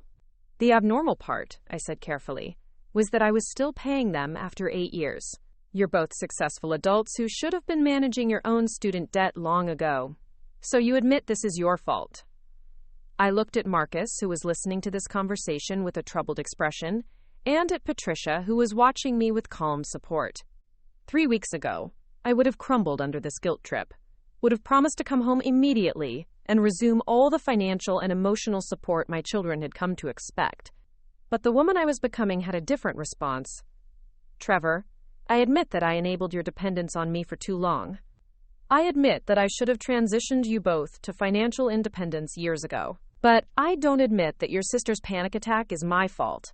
And I don't admit that my attempts to create healthier family dynamics are something I need to apologize for. Mom, she's in the hospital. Because she doesn't have the coping skills to handle normal adult stress, I replied. That's not something I can fix by rushing home and resuming the old patterns. That's something she needs to work on with professional help. The conversation ended with Trevor hanging up in frustration, but I felt something I hadn't expected. Peace. Not because my daughter was struggling, which genuinely worried me, but because I had responded from a place of strength and clarity, rather than guilt and reactive accommodation. Marcus was staring at me with something that looked like awe mixed with concern. Queenie, she's in the hospital. Shouldn't we go home? Marcus, if Jasmine had broken her leg, would you expect me to come home and heal the bone? That's different. How is it different? She's having a mental health crisis that requires professional intervention. My presence might make her feel better temporarily, but it won't address the underlying issue, which is her inability to manage her own life without constant support from us. Patricia nodded approvingly. Sometimes the most loving thing you can do for someone is to refuse to rescue them from the consequences of their own choices. But even as I spoke these words, even as I recognized their truth, I felt the pull of decades of conditioning. Every maternal instinct I had was telling me to drop everything and rush to my daughter's side. The fact that I was choosing not to follow those instincts felt revolutionary and terrifying in equal measure. Marcus spent the rest of the morning pacing Patricia's living room, fielding calls from both children, and clearly torn between his desire to honor my boundaries and his impulse to manage the family crisis in the most expedient way possible. Maybe we could just go home for a few days, he suggested around noon, just to make sure Jasmine is okay, help her get settled with a therapist or something. Then we could come back and finish your visit. I understood the appeal of this compromise. It would allow me to maintain some of my newfound autonomy while also addressing the immediate crisis. But I also recognized it as the first step back toward the old patterns, the first crack in the boundaries I was working so hard to establish. Marcus, if we go home now, if we allow this crisis to pull us back into the old dynamics, what do you think will happen the next time I try to establish a boundary or make a decision that inconveniences them? He was quiet, considering this. They'll manufacture another crisis, Patricia said gently. Not necessarily consciously, but they'll find a way to make your autonomy feel too costly to maintain. But what if she's really struggling? What if she genuinely needs help? Then she should get professional help, I said. Marcus, we have been enabling our children's dependence on us for years. Every time we rush in to solve their problems, we prevent them from developing their own coping skills and problem-solving abilities. Jasmine is 35 years old. If she can't handle the stress of paying her own student loans without having a panic attack, that's a serious problem that won't be solved by me coming home and taking care of everything for her. The afternoon brought more calls, more pressure, more attempts to convince me that my daughter's crisis was my responsibility to fix. But with each conversation, I became more certain that returning home now would undo all the progress I had made. I would slip back into the role of family crisis manager, and my brief taste of autonomy and self-respect would become just a memory. That evening, as Marcus and I sat on Patricia's deck watching the sunset, he asked the question I had been expecting. What if I go home without you? What if I stay to help with Jasmine and you finish your visit here? I considered this carefully. Part of me was relieved that he was willing to handle the family crisis without me, but part of me also recognized this as another form of accommodation, another way of avoiding the real work we needed to do together.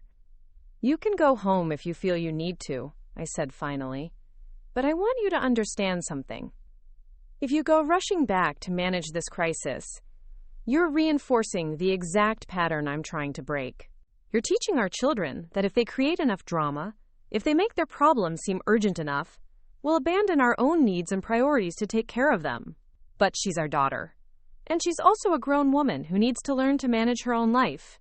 Marcus, we have 4 grandchildren who are watching how we respond to this situation. What do we want to teach them about boundaries, about self-respect, about the difference between genuine emergencies and manufactured crises? He was quiet for a long time, and I could see him wrestling with the same conflicts I was feeling. Finally, he reached for my hand. I think I'm beginning to understand what you've been trying to tell me, he said quietly. About being seen, about being valued for who you are, rather than just what you do. These past few days, talking with you and Patricia, asking you questions about your thoughts and experiences, I've learned more about you than I have in years. And how does that feel? Surprising, he admitted, and a little ashamed that I let so much time pass without really knowing the woman I married. But also, exciting? Like I'm meeting someone new, someone I'd like to know better. It was the most hopeful thing he had said since arriving in Portland. For the first time, I felt like he might genuinely be willing to do the work of rebuilding our relationship on more equal terms. So what do we do about Jasmine? He asked. We let her handle her own crisis, I said firmly. We express our love and concern. We offer to help her find professional resources if she wants them, but we don't drop everything and rush home to manage her emotions for her. Marcus nodded slowly. It's going to be hard. Yes, it is, but so is living with people who only value you for what you can do for them. That night, I called Jasmine directly. She was home from the hospital, physically fine but emotionally fragile, according to Jeremy. When she answered the phone, her voice was small and shaky. Mom, are you coming home? I'm finishing my visit with Patricia, I said gently, but I wanted to check on you and see how you're feeling. I'm scared, Mom. I've never felt like that before, like I couldn't breathe, like everything was falling apart. That sounds terrifying, I said, and I meant it. Have you talked to your doctor about finding a therapist to help you work through what happened? I don't need a therapist. I just need things to go back to normal. I need you to come home and for everything to be the way it was before. And there it was. The core of the issue laid bare. Jasmine's crisis wasn't really about the loan payments or my absence. It was about her inability to cope with change, with the possibility that the family dynamic she had always taken for granted might be shifting to require more from her and provide less automatic support. Sweetheart, I love you, but I can't make everything go back to the way it was. I can't continue to live in a way that makes me feel invisible and unimportant just to maintain your comfort level. But I don't want you to feel that way, she said. And for the first time, she sounded like she was genuinely considering my perspective rather than just trying to manage me back into compliance. Then help me figure out how we can have a relationship where I feel valued and seen, not just needed. The conversation that followed was difficult but more honest than any we had shared in years. Jasmine began to understand, slowly and with obvious struggle, that her panic attack might have been as much about her own inability to handle adult responsibilities as it was about my sudden unavailability to solve her problems. By the time I hung up, I felt cautiously optimistic that this crisis might actually become an opportunity for growth, both for Jasmine and for our relationship. The real test would be whether she was willing to do the hard work of becoming more self-sufficient, and whether she could learn to see me as a complete person rather than just as a resource for her convenience. Marcus had been listening to my end of the conversation, and when I finished, he looked at me with something that might have been admiration. "I'm not sure I could have handled that conversation the way you just did," he said. "I would have wanted to promise to fix everything." "I wanted to promise that too," I admitted. Every instinct I have was telling me to drop everything and rush home to take care of her. But I'm learning that sometimes the most loving thing you can do is refuse to enable someone's inability to cope with normal life challenges. "When did you become so wise?" he asked, and there was genuine curiosity in his voice, as if he was truly seeing me as a person with thoughts and insights worth considering. "I think I've always had this wisdom," I said. "I just buried it under 40 years of trying to be what everyone else needed me to be." As we prepared for bed that night, Marcus asked me another question that felt significant. "When you come home, what will be different? I mean, practically speaking, how do we live differently than we have been?" It was a good question, and I appreciated that he was thinking practically about implementation rather than just agreeing in theory to vague changes. "We start having real conversations," I said, "about books, ideas, current events, our hopes for retirement, things that interest us beyond logistics and family management. We start making decisions together, consulting each other before committing to major purchases or plans. We start seeing each other as whole people, rather than just as the roles we play in each other's lives." "In the kids?" "We love them, but we stop managing their lives for them. We stop being their automatic financial safety net and their emotional crisis managers. We help when there are genuine emergencies, but we don't enable their dependence on us." Marcus was quiet for a moment. "It sounds lonely," he said finally. "What sounds lonely?" "Having adult children who are actually independent, not being needed all the time." I understood what he meant. There was something seductive about being indispensable, something that felt like love, even when it was really just codependence. "Marcus, wouldn't you rather be wanted than needed? Wouldn't you rather have relationships based on genuine affection and respect, rather than on dependence and convenience?" He considered this. "I think I would. I'm just not sure I know how to have that kind of relationship with them." "We'll figure it out together," I said. "But first, we need to figure out how to have that kind of relationship with each other." The next morning brought a call that changed the entire dynamic of our situation. Trevor called, and for the first time in our recent conversations, his voice was calm rather than agitated. "Mom, I wanted to apologize," he said. "Jasmine and I talked last night. Really talked. About what's been happening. I think we've been unfair to you." I was so surprised by this opening that I nearly dropped the phone. "Go on. We've been treating you like your only purpose was to take care of us, and that's not right. You're our mother, but you're also a person with your own life and needs. I can see now that we've been taking advantage of your generosity for years." "Trevor, I appreciate you saying that. What brought about this realization?" "Honestly, Jasmine's panic attack scared me. Not just because she was in the hospital, but because I realized that we're both so dependent on you that the thought of having to actually manage our own lives without your constant support was literally making her sick." This was such a different perspective from what he had been expressing just days before that I hardly knew how to respond. "So what does this mean, practically speaking?" I asked. "It means I'm going to take over my loan payments starting this month, and Jasmine is going to do the same. It means we're going to stop calling you every time we have a problem and expecting you to solve it.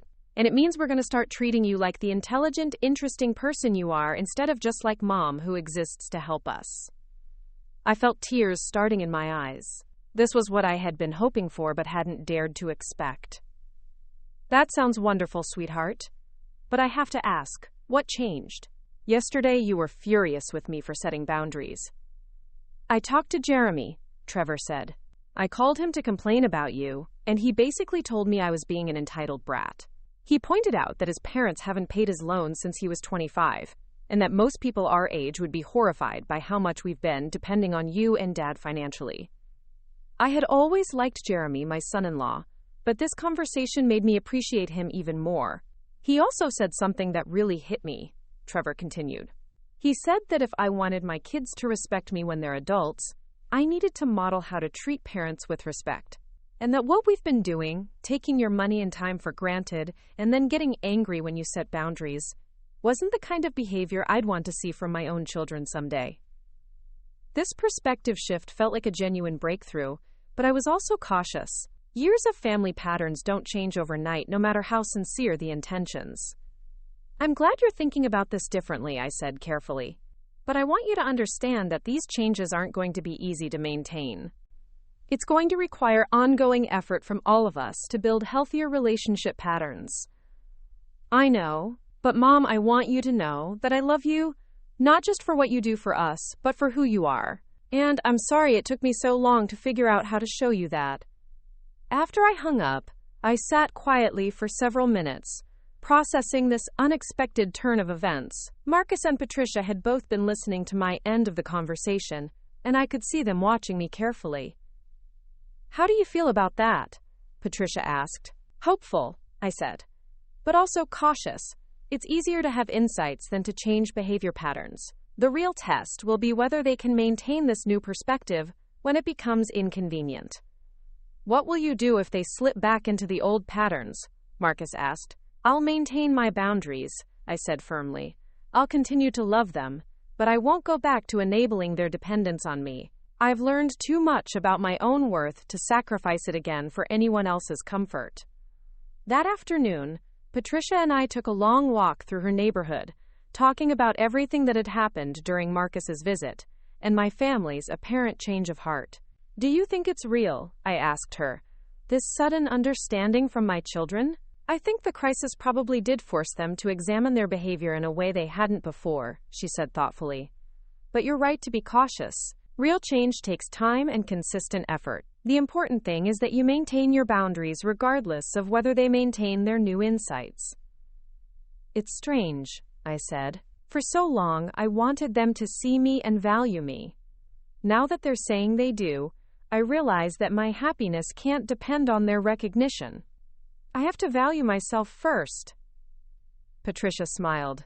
Now that's real growth. When your sense of worth comes from within, rather than from external validation, you become much harder to manipulate or take advantage of. As we walked, I reflected on the changes that had taken place during my time in Portland. 3 weeks ago, I had been a woman who had lost herself in the roles of wife, mother, and grandmother. I had been so focused on everyone else's needs that I had forgotten I had needs of my own. The woman walking beside Patricia now was different, stronger, clearer, more connected to her own desires and boundaries. I think I'm ready to go home, I said suddenly, surprising myself with the realization. Are you sure? You're welcome to stay longer. I'm sure, but I'm not going home as the same person who left. I'm going home as someone who knows her own worth and won't compromise it for anyone else's convenience. That evening, over dinner with Marcus and Patricia, I made my announcement. I've decided to come home with you, Marcus. But I want to be clear. That evening, over dinner with Marcus and Patricia, I made my announcement. I've decided to come home with you, Marcus. But I want to be clear about what that means and what it doesn't mean. Marcus set down his fork, giving me his full attention in a way that felt both familiar and completely new. I'm listening. I'm not coming home to resume my old role as the family's emotional manager and financial safety net. I'm coming home as a partner in our marriage and as a mother who loves her children but refuses to enable their dependence. If you can't accept that version of me, then I'll need to reconsider whether I come home at all. The silence that followed wasn't uncomfortable, but contemplative. Marcus seemed to be processing not just my words, but the tone in which I had delivered them. Calm, clear, non-negotiable. What would help you feel confident that I understand what you're asking for? He said finally, and I realized this was perhaps the first time in our marriage that he had asked me how to support me, rather than simply assuming he knew. I want you to continue being curious about me, I said. Not just for the next few weeks while this conversation is fresh, but as an ongoing part of how we relate to each other. I want you to ask me questions, because you genuinely want to know my thoughts, not because you're trying to manage a problem. Patricia had been listening to this exchange with the satisfied expression of someone watching a difficult conversation reach a productive conclusion. It sounds like you're both committed to doing the work of rebuilding your relationship on more equal terms. I am, Marcus said, looking directly at me. I can't promise I'll get it right immediately, but I want to try. These past few days, getting to know you better has reminded me why I fell in love with you in the first place. I'd forgotten how interesting you are, how thoughtful, how much I enjoy your perspective on things. The flight home felt different from the journey to Portland 3 weeks earlier. Then, I had been running from something. From invisibility, from being taken for granted, from a life that had become too small for the person I was discovering myself to be. Now I was returning to something, to a marriage I hoped could be rebuilt on healthier terms, to relationships with my children that might finally allow room for all of us to be complete people. Marcus spent much of the flight asking me about my experiences in Portland, about the books I had been reading, about my thoughts on current events. The questions still felt somewhat stilted, like he was following a script rather than speaking from natural curiosity, but I could see him making genuine effort. More importantly, he seemed to be listening to my answers with real attention, rather than simply waiting for his turn to speak. I've been thinking about what you said about not knowing your interests, he said as our plane began its descent. I realize that I don't really know what I want to do with retirement either. I've been so focused on the practice for so many years that I haven't thought much about what comes next. This was a revelation. In all our conversations about his eventual retirement, Marcus had always spoken as if the transition would be seamless, as if he would simply shift from working long hours to playing more golf and traveling occasionally. The idea that he might need to actively consider how to create meaning and purpose in retirement had never seemed to occur to him. What do you think you might want to explore? I asked. I don't know, he admitted. Maybe we could figure it out together. Maybe we could take some classes, try some new activities, travel to places we've always talked about visiting. The word together felt significant. For the first time in years, he was including me as an equal partner in planning our future, rather than simply assuming I would accommodate whatever decisions he made. Our house looked the same when we pulled into the driveway, but I felt like I was seeing it through new eyes. The Tudor-style architecture that had once seemed so elegant now looked somewhat pretentious. The manicured landscaping that I had maintained so carefully seemed rigid compared to Patricia's natural, colorful garden. Most telling of all, the interior felt sterile in a way I had never noticed before. Beautiful, but impersonal, like a magazine spread rather than a home where people actually lived and laughed and created memories. It's very clean, I observed, noting that Marcus had clearly made an effort to maintain the house during my absence. I hired a cleaning service, he admitted. I didn't realize how much work you do every day to keep everything looking perfect. This acknowledgement felt significant. For the first time, he was recognizing the labor I had been providing, rather than simply expecting it as his due. The first test of our new dynamic came within hours of our return. Jasmine called, ostensibly to welcome me home, but really to probe whether my time away had softened my resolve about the loan payments. Mom, I'm so glad you're back, she said when I answered the phone. I've been thinking about everything that happened, and I want you to know that I understand why you were upset. I wasn't upset, sweetheart. I was making a necessary change to create healthier boundaries in our family. Right, of course. And I want you to know that I respect that. I really do. But I was wondering if we could work out some kind of gradual transition plan for the loan payments. Maybe you could continue paying half for a few months while I adjust my budget? There it was, the attempt to negotiate a middle ground that would ultimately preserve the old dynamic while appearing to respect my boundaries. 3 weeks ago, I might have been tempted by this compromise, might have seen it as a reasonable way to help my daughter while still maintaining some limits. Jasmine, I understand that this transition is financially challenging for you, but the solution isn't for me to continue subsidizing your loans. The solution is for you to contact your loan servicer and work out a payment plan that fits your budget, or to make adjustments to your spending to accommodate this responsibility. But Mom, you know how tight our budget is with the kids' activities and the mortgage and everything. I know that you and Jeremy have made choices about your lifestyle that include expensive children's activities and a large mortgage. Those are valid choices, but they're your choices, and they come with financial obligations that are your responsibility to manage. The conversation continued for several more minutes, with Jasmine cycling through various approaches: guilt, manipulation, promises of future gratitude, appeals to my maternal instincts. But I remained firm, and eventually she seemed to realize that the old tactics weren't going to work. I guess I need to accept that things are different now, she said finally, and there was something in her voice that might have been the beginning of genuine acceptance rather than just strategic retreat. Things are different, I agreed, but they're different in ways that will ultimately be healthier for all of us. After I hung up, Marcus looked at me with something that might have been admiration. That was hard to listen to, he said. Every instinct I had was telling me to offer to help with the payments myself. But you didn't. No, I didn't. Because I'm beginning to understand that helping in that way wouldn't actually be helping anyone. The next few weeks brought a series of similar tests as our family adjusted to the new boundaries I had established. Trevor called less frequently, and with more specific requests rather than general complaints about his life. When he did ask for advice, he seemed genuinely interested in my perspective, rather than simply looking for someone to solve his problems for him. Jasmine struggled more with the transition, but gradually began to demonstrate more independence. She found a part-time evening job to help cover her loan payments, made arrangements with her servicer for a more manageable payment plan, and stopped calling me every time she faced a minor household crisis. Most surprisingly, both children began asking me questions about my own life and interests. The conversations were stilted at first, clearly effortful, but they represented a fundamental shift in how they saw me.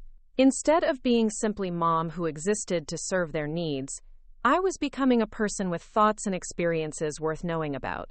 Marcus, meanwhile, was making his own adjustments to our new dynamic. He began asking me about my day not just to check that household tasks had been completed, but because he seemed genuinely curious about how I had spent my time. He started including me in decisions about his schedule, consulting me before accepting dinner invitations or planning golf trips. More significantly, he began sharing more of himself with me. He talked about his concerns about eventually retiring from the practice, his thoughts about current events, his memories of our early years together. It was as if he was rediscovering the pleasure of having a genuine companion, rather than just a household manager. I've been thinking about what you said about us taking classes together, he said one evening as we cleaned up after dinner. There's a cooking class at the community college that focuses on Mediterranean cuisine. Would you be interested in trying that? The offer felt revolutionary. For the first time in years, he was suggesting an activity based on shared interest rather than his individual preferences. More importantly, he was asking what I would find interesting, rather than assuming I would accommodate whatever he chose. I'd love that, I said, and realized I genuinely meant it. The idea of learning something new alongside Marcus, of having shared experiences that weren't centered around family obligations or his work needs, was genuinely appealing. The cooking class became a weekly highlight for both of us. Being students together, struggling with new techniques and laughing at our mistakes, created a different kind of intimacy than we had shared in years. We were discovering each other as people with curiosities and capabilities beyond our established roles as husband and wife, provider and caretaker. One evening, as we practiced preparing osso buco in our own kitchen, Marcus paused in his stirring to look at me seriously. I need to apologize to you, he said suddenly. For what? For taking you for granted for so many years. For treating you like your purpose was to make my life comfortable, rather than seeing you as a partner with your own needs and dreams. For not being curious about who you are beyond what you do for our family. The apology felt genuine in a way that his earlier attempts at understanding had not. This wasn't Marcus trying to say what he thought I wanted to hear. This was him acknowledging the reality of how our relationship had functioned and taking responsibility for his part in creating that dynamic. I accept your apology, I said, but more importantly, I can see that you're working to do things differently now. I am. And Queenie, I want you to know that getting to know you again these past few months has been one of the best parts of this whole difficult process. I'd forgotten how much I enjoy your company, how smart you are, how much your perspective adds to my understanding of things. As autumn turned to winter, our new patterns began to feel more natural and less effortful. Marcus's questions about my thoughts and experiences became more spontaneous, less obviously scripted. My children's calls became more balanced, including genuine interest in my well-being alongside their own needs and concerns. Most importantly, I began to build a life that existed independently of my roles as wife, mother, and grandmother. I joined Patricia's book club via video chat, started taking pottery classes at a local studio, and began volunteering at a literacy program for adult learners. These activities gave me sources of fulfillment and identity that weren't dependent on anyone else's approval or gratitude. The real test of our family's new dynamic came at Thanksgiving. For the first time in decades, I announced that I wouldn't be cooking the entire meal myself. Instead, I suggested that we have a potluck-style gathering where everyone contributed dishes and effort. The response was predictably mixed. Jasmine worried that the meal wouldn't be as elaborate or coordinated as usual. Trevor questioned whether it would feel like a real family holiday without my traditional turkey and all the accompaniments. Marcus seemed uncertain about how to contribute beyond his usual role of carving the meat. But I held firm. This year, Thanksgiving is going to be about all of us coming together to create something beautiful, not about me performing hospitality while everyone else enjoys the results. The actual holiday exceeded my expectations. Jasmine brought an beautiful sweet potato casserole that she had clearly put significant effort into perfecting. Trevor contributed homemade bread that he had learned to make from YouTube videos. Marcus researched and prepared a sophisticated stuffing recipe that impressed everyone with its complexity and flavor. Most meaningfully, the conversation around the dinner table was different. Instead of the usual focus on logistics and family news, we talked about books, current events, travel dreams, and personal goals. My grandchildren, picking up on the adults' genuine engagement with each other, asked thoughtful questions and shared their own perspectives with unusual confidence. This feels different, my youngest grandchild, 8-year-old Emma, observed as we cleared the table together. Everyone seems happier. Out of the mouths of babes. Emma had articulated what I had been feeling, but hadn't quite put into words. Everyone did seem happier, more relaxed, more genuinely present with each other. The removal of the old dynamic where I carried the emotional and practical labor, while everyone else simply enjoyed the results, had created space for all of us to contribute and connect more authentically. As winter settled in, I found myself reflecting on the journey that had brought me to this point. The woman who had sat alone at her forgotten anniversary dinner 9 months earlier felt like a different person, someone I remembered fondly but couldn't quite imagine being again. The transformation hadn't been without cost. Some relationships in my extended social circle had been strained by my new boundaries. A few longtime friends seemed uncomfortable with my increased assertiveness and independence. Some community volunteer commitments had been adjusted or abandoned as I learned to prioritize my own needs alongside others' expectations. But the benefits far outweighed these losses. I had a marriage that felt like a genuine partnership for the first time in decades. I had relationships with my children that included mutual respect and interest, rather than just one-sided service. I had discovered interests and capabilities that had been dormant for years under the weight of constant accommodation to others' needs. Most importantly, I had reclaimed my sense of myself as a complete person, worthy of love and respect, not for what I could provide others, but for who I was intrinsically. The anniversary of our 43rd wedding anniversary arrived in December, almost exactly 1 year after the forgotten dinner that had catalyzed this entire transformation. This time, Marcus had been planning for weeks. He made reservations at the restaurant where we had gone for our 5th anniversary, arranged for flowers to be delivered to the house, and even bought me a piece of jewelry that reflected genuine thought about my preferences, rather than generic assumptions about what wives should like. But the most meaningful part of the celebration wasn't the external gestures, lovely as they were. It was the conversation we had over dinner. The way Marcus asked me questions about my memories of our early years together, and actually listened to my answers. It was the way he shared his own hopes for our future together, including me as an equal partner in envisioning what retirement might look like. It was the recognition that we were celebrating not just the anniversary of our wedding, but the renewal of our relationship on healthier, more sustainable terms. I have something I want to say, Marcus said as we lingered over dessert and coffee. This year has been hard in a lot of ways, but it's also been the best year of our marriage in decades. Getting to know you again, learning to see you as a complete person, rather than just as the woman who takes care of everything, has reminded me why I fell in love with you in the first place. And I want you to know that I'm committed to continuing this work of being a better partner to you.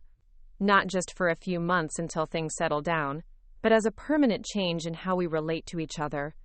I believed him, not because he had never made promises before that he hadn't kept, but because I could see the evidence of genuine change in his daily actions and attitudes. More importantly, I had learned that my happiness couldn't depend entirely on his follow-through. I had built a life rich enough in independent sources of fulfillment that I could weather any backsliding on his part without losing myself again. The spring after my return from Portland brought new challenges and opportunities. Trevor announced that he and his wife were expecting their third child, and his first instinct was to call me with detailed plans for how I could help with childcare and household management during the transition. Mom, we were thinking you could come stay with us for the first 2 weeks after the baby arrives, and then maybe watch the kids 3 days a week once Sarah goes back to work. The old Queenie would have immediately begun rearranging her schedule to accommodate these expectations. The new Queenie listened carefully, and then responded from a place of love, rather than automatic accommodation. Congratulations on the pregnancy, sweetheart. I'm so excited about meeting my new grandchild. I'd love to help during this transition, but I'll need to know more about what you're actually asking for, and we'll need to discuss what kind of help would work for everyone involved. The conversation that followed was different from any we had shared before. Instead of Trevor simply outlining his expectations and me agreeing to meet them, we had a genuine negotiation about what support I could realistically provide while maintaining my own commitments and boundaries. I agreed to come for 4 days after the baby's birth to help with meals and household tasks, but not to provide ongoing childcare that would require me to abandon my own activities and interests. I offered to babysit 1 evening per week and occasional weekends, but not to become the primary childcare solution that would allow them to avoid making other arrangements. Most importantly, these boundaries were discussed and agreed upon in advance, rather than assumed and then resented when they proved unsustainable. Jasmine, meanwhile, had made remarkable progress in managing her own responsibilities. Her loan payments were current, she had developed better systems for household management, and most surprisingly, she had begun pursuing some of her own long-dormant interests. She joined a community theater group and was cast in a small role in their spring production. I had forgotten how much I loved performing, she told me over lunch one afternoon. I gave it up when the kids were born because it seemed selfish to pursue something that was just for me. And now? Now I realize that doing something that makes me happy and fulfilled makes me a better mother and wife. The kids love coming to rehearsals with me sometimes, and Jeremy says I'm more fun to be around when I'm engaged in something that challenges me creatively. This insight felt like a full-circle moment. By modeling the importance of maintaining my own interests and identity, I had inadvertently given my daughter permission to do the same. The example of setting boundaries and prioritizing personal fulfillment alongside family obligations was rippling through our family in ways I hadn't expected. Marcus had also embraced this philosophy of personal growth and exploration. He began taking photography classes and discovered a passion for capturing nature scenes during early morning walks. He joined a book club at the library and found genuine enjoyment in discussing literature with people outside his professional circle. Most significantly, he began making concrete plans for retirement that included activities and interests beyond golf and travel. He researched volunteer opportunities that would use his professional skills in meaningful ways, looked into part-time teaching positions at the local community college, and even talked about pursuing some of the hobbies he had abandoned decades earlier, when building his practice had consumed all his time and energy. I think I'm beginning to understand what you meant about living curiously, he said one evening as we looked through his photographs from a recent nature walk. I'd forgotten how satisfying it could be to learn something new, just for the pleasure of learning. As summer arrived, I made a decision that felt both significant and natural. I planned a return visit to Portland to see Patricia and the friends I had made during my transformative time there. But this time, the trip wasn't an escape from my life at home. It was an enrichment of a life that had become full and satisfying in its own right. Marcus not only supported the trip but expressed genuine interest in potentially joining me for part of it. "I'd like to meet Patricia properly," he said. "And I'm curious about the places and people that were so important to your healing process." The second visit to Portland was completely different from the first. Instead of fleeing from invisibility and taking for granted, I was choosing to nurture relationships and experiences that brought me joy. Instead of discovering who I was outside my family roles, I was integrating all aspects of my identity into a coherent whole. Patricia noticed the change immediately. "You look happy," she said as we sat in her garden, just as we had during my first visit. "Not just content or peaceful, but genuinely happy." "I am happy," I said, surprising myself with how easily the words came. "I have a marriage that feels like a true partnership, relationships with my children that include mutual respect and interest, and a life that has room for all the parts of who I am." And if those external things changed? If Marcus slipped back into old patterns? If your children resumed taking you for granted? I considered this question seriously. I think I'd be disappointed, but I wouldn't lose myself again. I've learned that my happiness has to come primarily from within, from my own sense of worth and purpose, rather than from other people's recognition or approval. The pottery studio, where I had first rediscovered the pleasure of creating something with my own hands, had expanded, and I was delighted to find that my instructor, Sarah, remembered me from my previous visit. "You're back," she said warmly. "How has your pottery journey continued at home?" I told her about the classes I had been taking, the pieces I had created, the meditation I had found in working with clay. But more than that, I told her about how that first experience of creating something according to my own vision, rather than someone else's expectations, had become a metaphor for rebuilding my entire life. "That's what art does at its best," Sarah said thoughtfully. "It reminds us that we have the power to create beauty, to make choices, to express ourselves authentically. Once you remember that in one area of life, it tends to spread to others."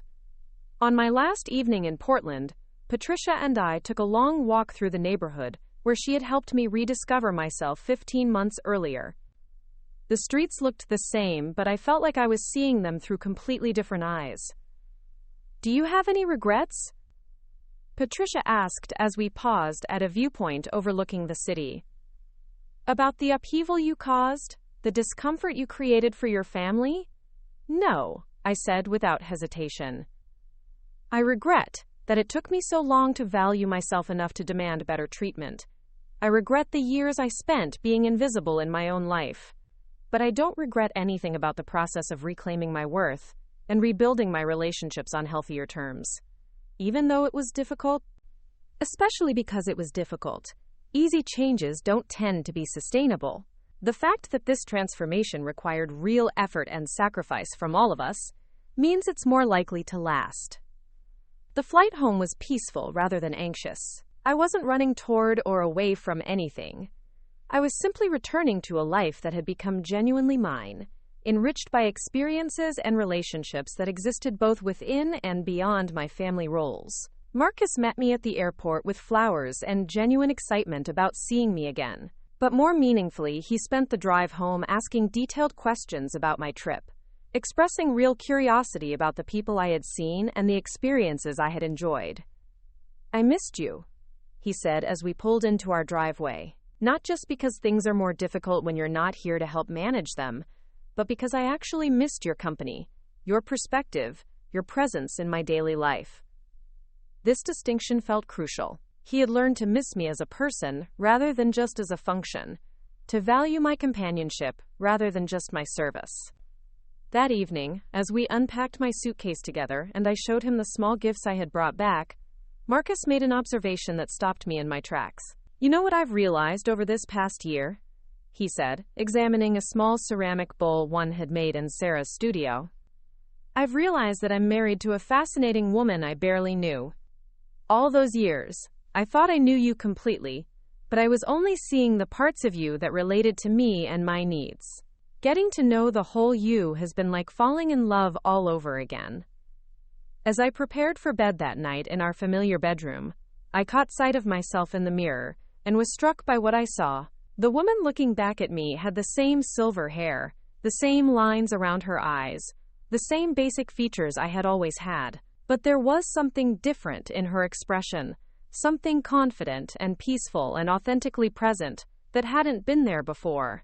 This was who I had always been underneath the layers of accommodation and self-sacrifice. This was who I had rediscovered during my time in Portland and continued to nurture in the months since returning home. This was who I would continue to be, regardless of how others responded to my authenticity. The next morning brought a call from Jasmine with news that would have once thrown our entire family into crisis mode. Her husband Jeremy had been offered a job opportunity that would require the family to relocate across the country within 6 weeks. "Mom, I don't know what we're going to do," she said, her voice tight with stress. "The timeline is so short, and we have to coordinate selling the house and finding schools for the kids and packing and everything. I'm completely overwhelmed." The old Queenie would have immediately begun making lists and taking over the coordination of this complex transition. The new Queenie listened with sympathy and then offered support that maintained appropriate boundaries. "That does sound overwhelming, sweetheart. What kind of help do you think would be most useful? Could you come stay with us for a few weeks to help coordinate everything? You're so good at managing complex logistics, and I just don't know how to handle all of this on my own." "I can't come stay for weeks, but I'd be happy to help you think through how to prioritize and organize all the tasks that need to be completed. Would it be helpful if we spent an afternoon making lists and timelines together?" The conversation that followed was a perfect example of how our relationship had evolved. Instead of me simply taking over and managing the crisis for her, we worked together to develop systems and strategies that she could implement herself. I offered advice and emotional support, but the responsibility for managing the situation remained clearly with her and Jeremy. Most importantly, Jasmine seemed to understand and accept these boundaries without resentment. She had grown into the kind of adult who could receive appropriate support while maintaining her own agency and responsibility. The relocation went smoothly, with Jasmine and Jeremy successfully coordinating all the complex logistics themselves while receiving emotional support and occasional practical advice from Marcus and me. When they called from their new home to thank us for our help, Jasmine made a comment that crystallized how much our family dynamics had changed. "Mom, I want you to know how much I appreciate the way you helped us through this transition. You gave us support without taking over, and that forced Jeremy and me to really step up and handle our own crisis. I feel so much more confident now about our ability to manage difficult situations as a family." This was exactly the outcome I had hoped for when I first began setting boundaries. By refusing to enable my children's dependence on me, I had created opportunities for them to develop their own capabilities and confidence. As autumn returned, bringing with it the first anniversary of my transformative trip to Portland, I found myself reflecting on everything that had changed in the past year. The external circumstances of my life were largely the same. I lived in the same house, was married to the same man, had the same children and grandchildren. But the quality of my experience, the depth of my relationships, and my sense of agency and authenticity had been revolutionized. Marcus and I had developed rituals of connection that honored both of us as complete people. We had weekly date nights that included genuine conversation about topics beyond family logistics. We took turns choosing cultural activities to attend together, expanding both of our horizons through shared experiences. We had regular check-ins about our individual goals and dreams, supporting each other's personal growth alongside our partnership. My relationships with my children had become more balanced and respectful. They still turned to me for advice and support, but they also asked about my own life and interests. They had learned to manage their own crises and responsibilities, while maintaining appropriate connections to Marcus and me as their parents. Most importantly, I had created a life rich enough in independent sources of meaning and fulfillment that my happiness no longer depended entirely on how others treated me. I had hobbies that brought me joy, friendships that enriched my perspective, and activities that challenged me to continue growing and learning. The evening of December 15th, the anniversary of that transformative forgotten anniversary dinner, Marcus and I sat together in our living room after sharing a meal we had cooked together. The contrast with the previous year was stark.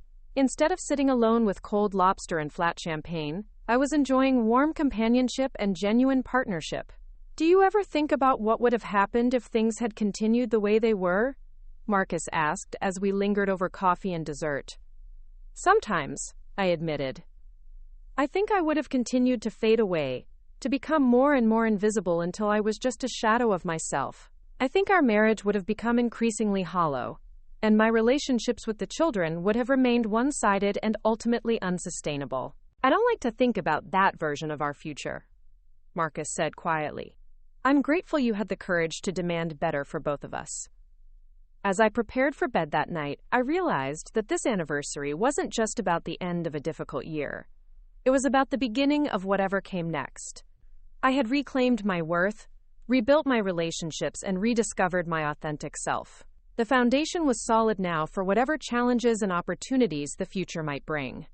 The woman who had once forgotten to pay college loans because her family had forgotten her anniversary had become someone who knew her own value and refused to accept less than she deserved from the people in her life. It had been a difficult transformation, requiring courage I hadn't known I possessed, and causing discomfort for people I loved. But it had also been necessary, overdue, and ultimately healing for everyone involved. As I drifted off to sleep beside my husband of 44 years, I felt deeply grateful not just for the changes we had made, but for the reminder that it's never too late to reclaim your life, to demand respect, and to create relationships based on genuine love rather than convenient accommodation. The future stretched ahead of us, full of possibility and promise, and for the first time in decades, I was excited to discover what it might hold. Up next, you've got 2 more standout stories right on your screen. If this one hit the mark, you won't want to pass these up. Just click and check them out.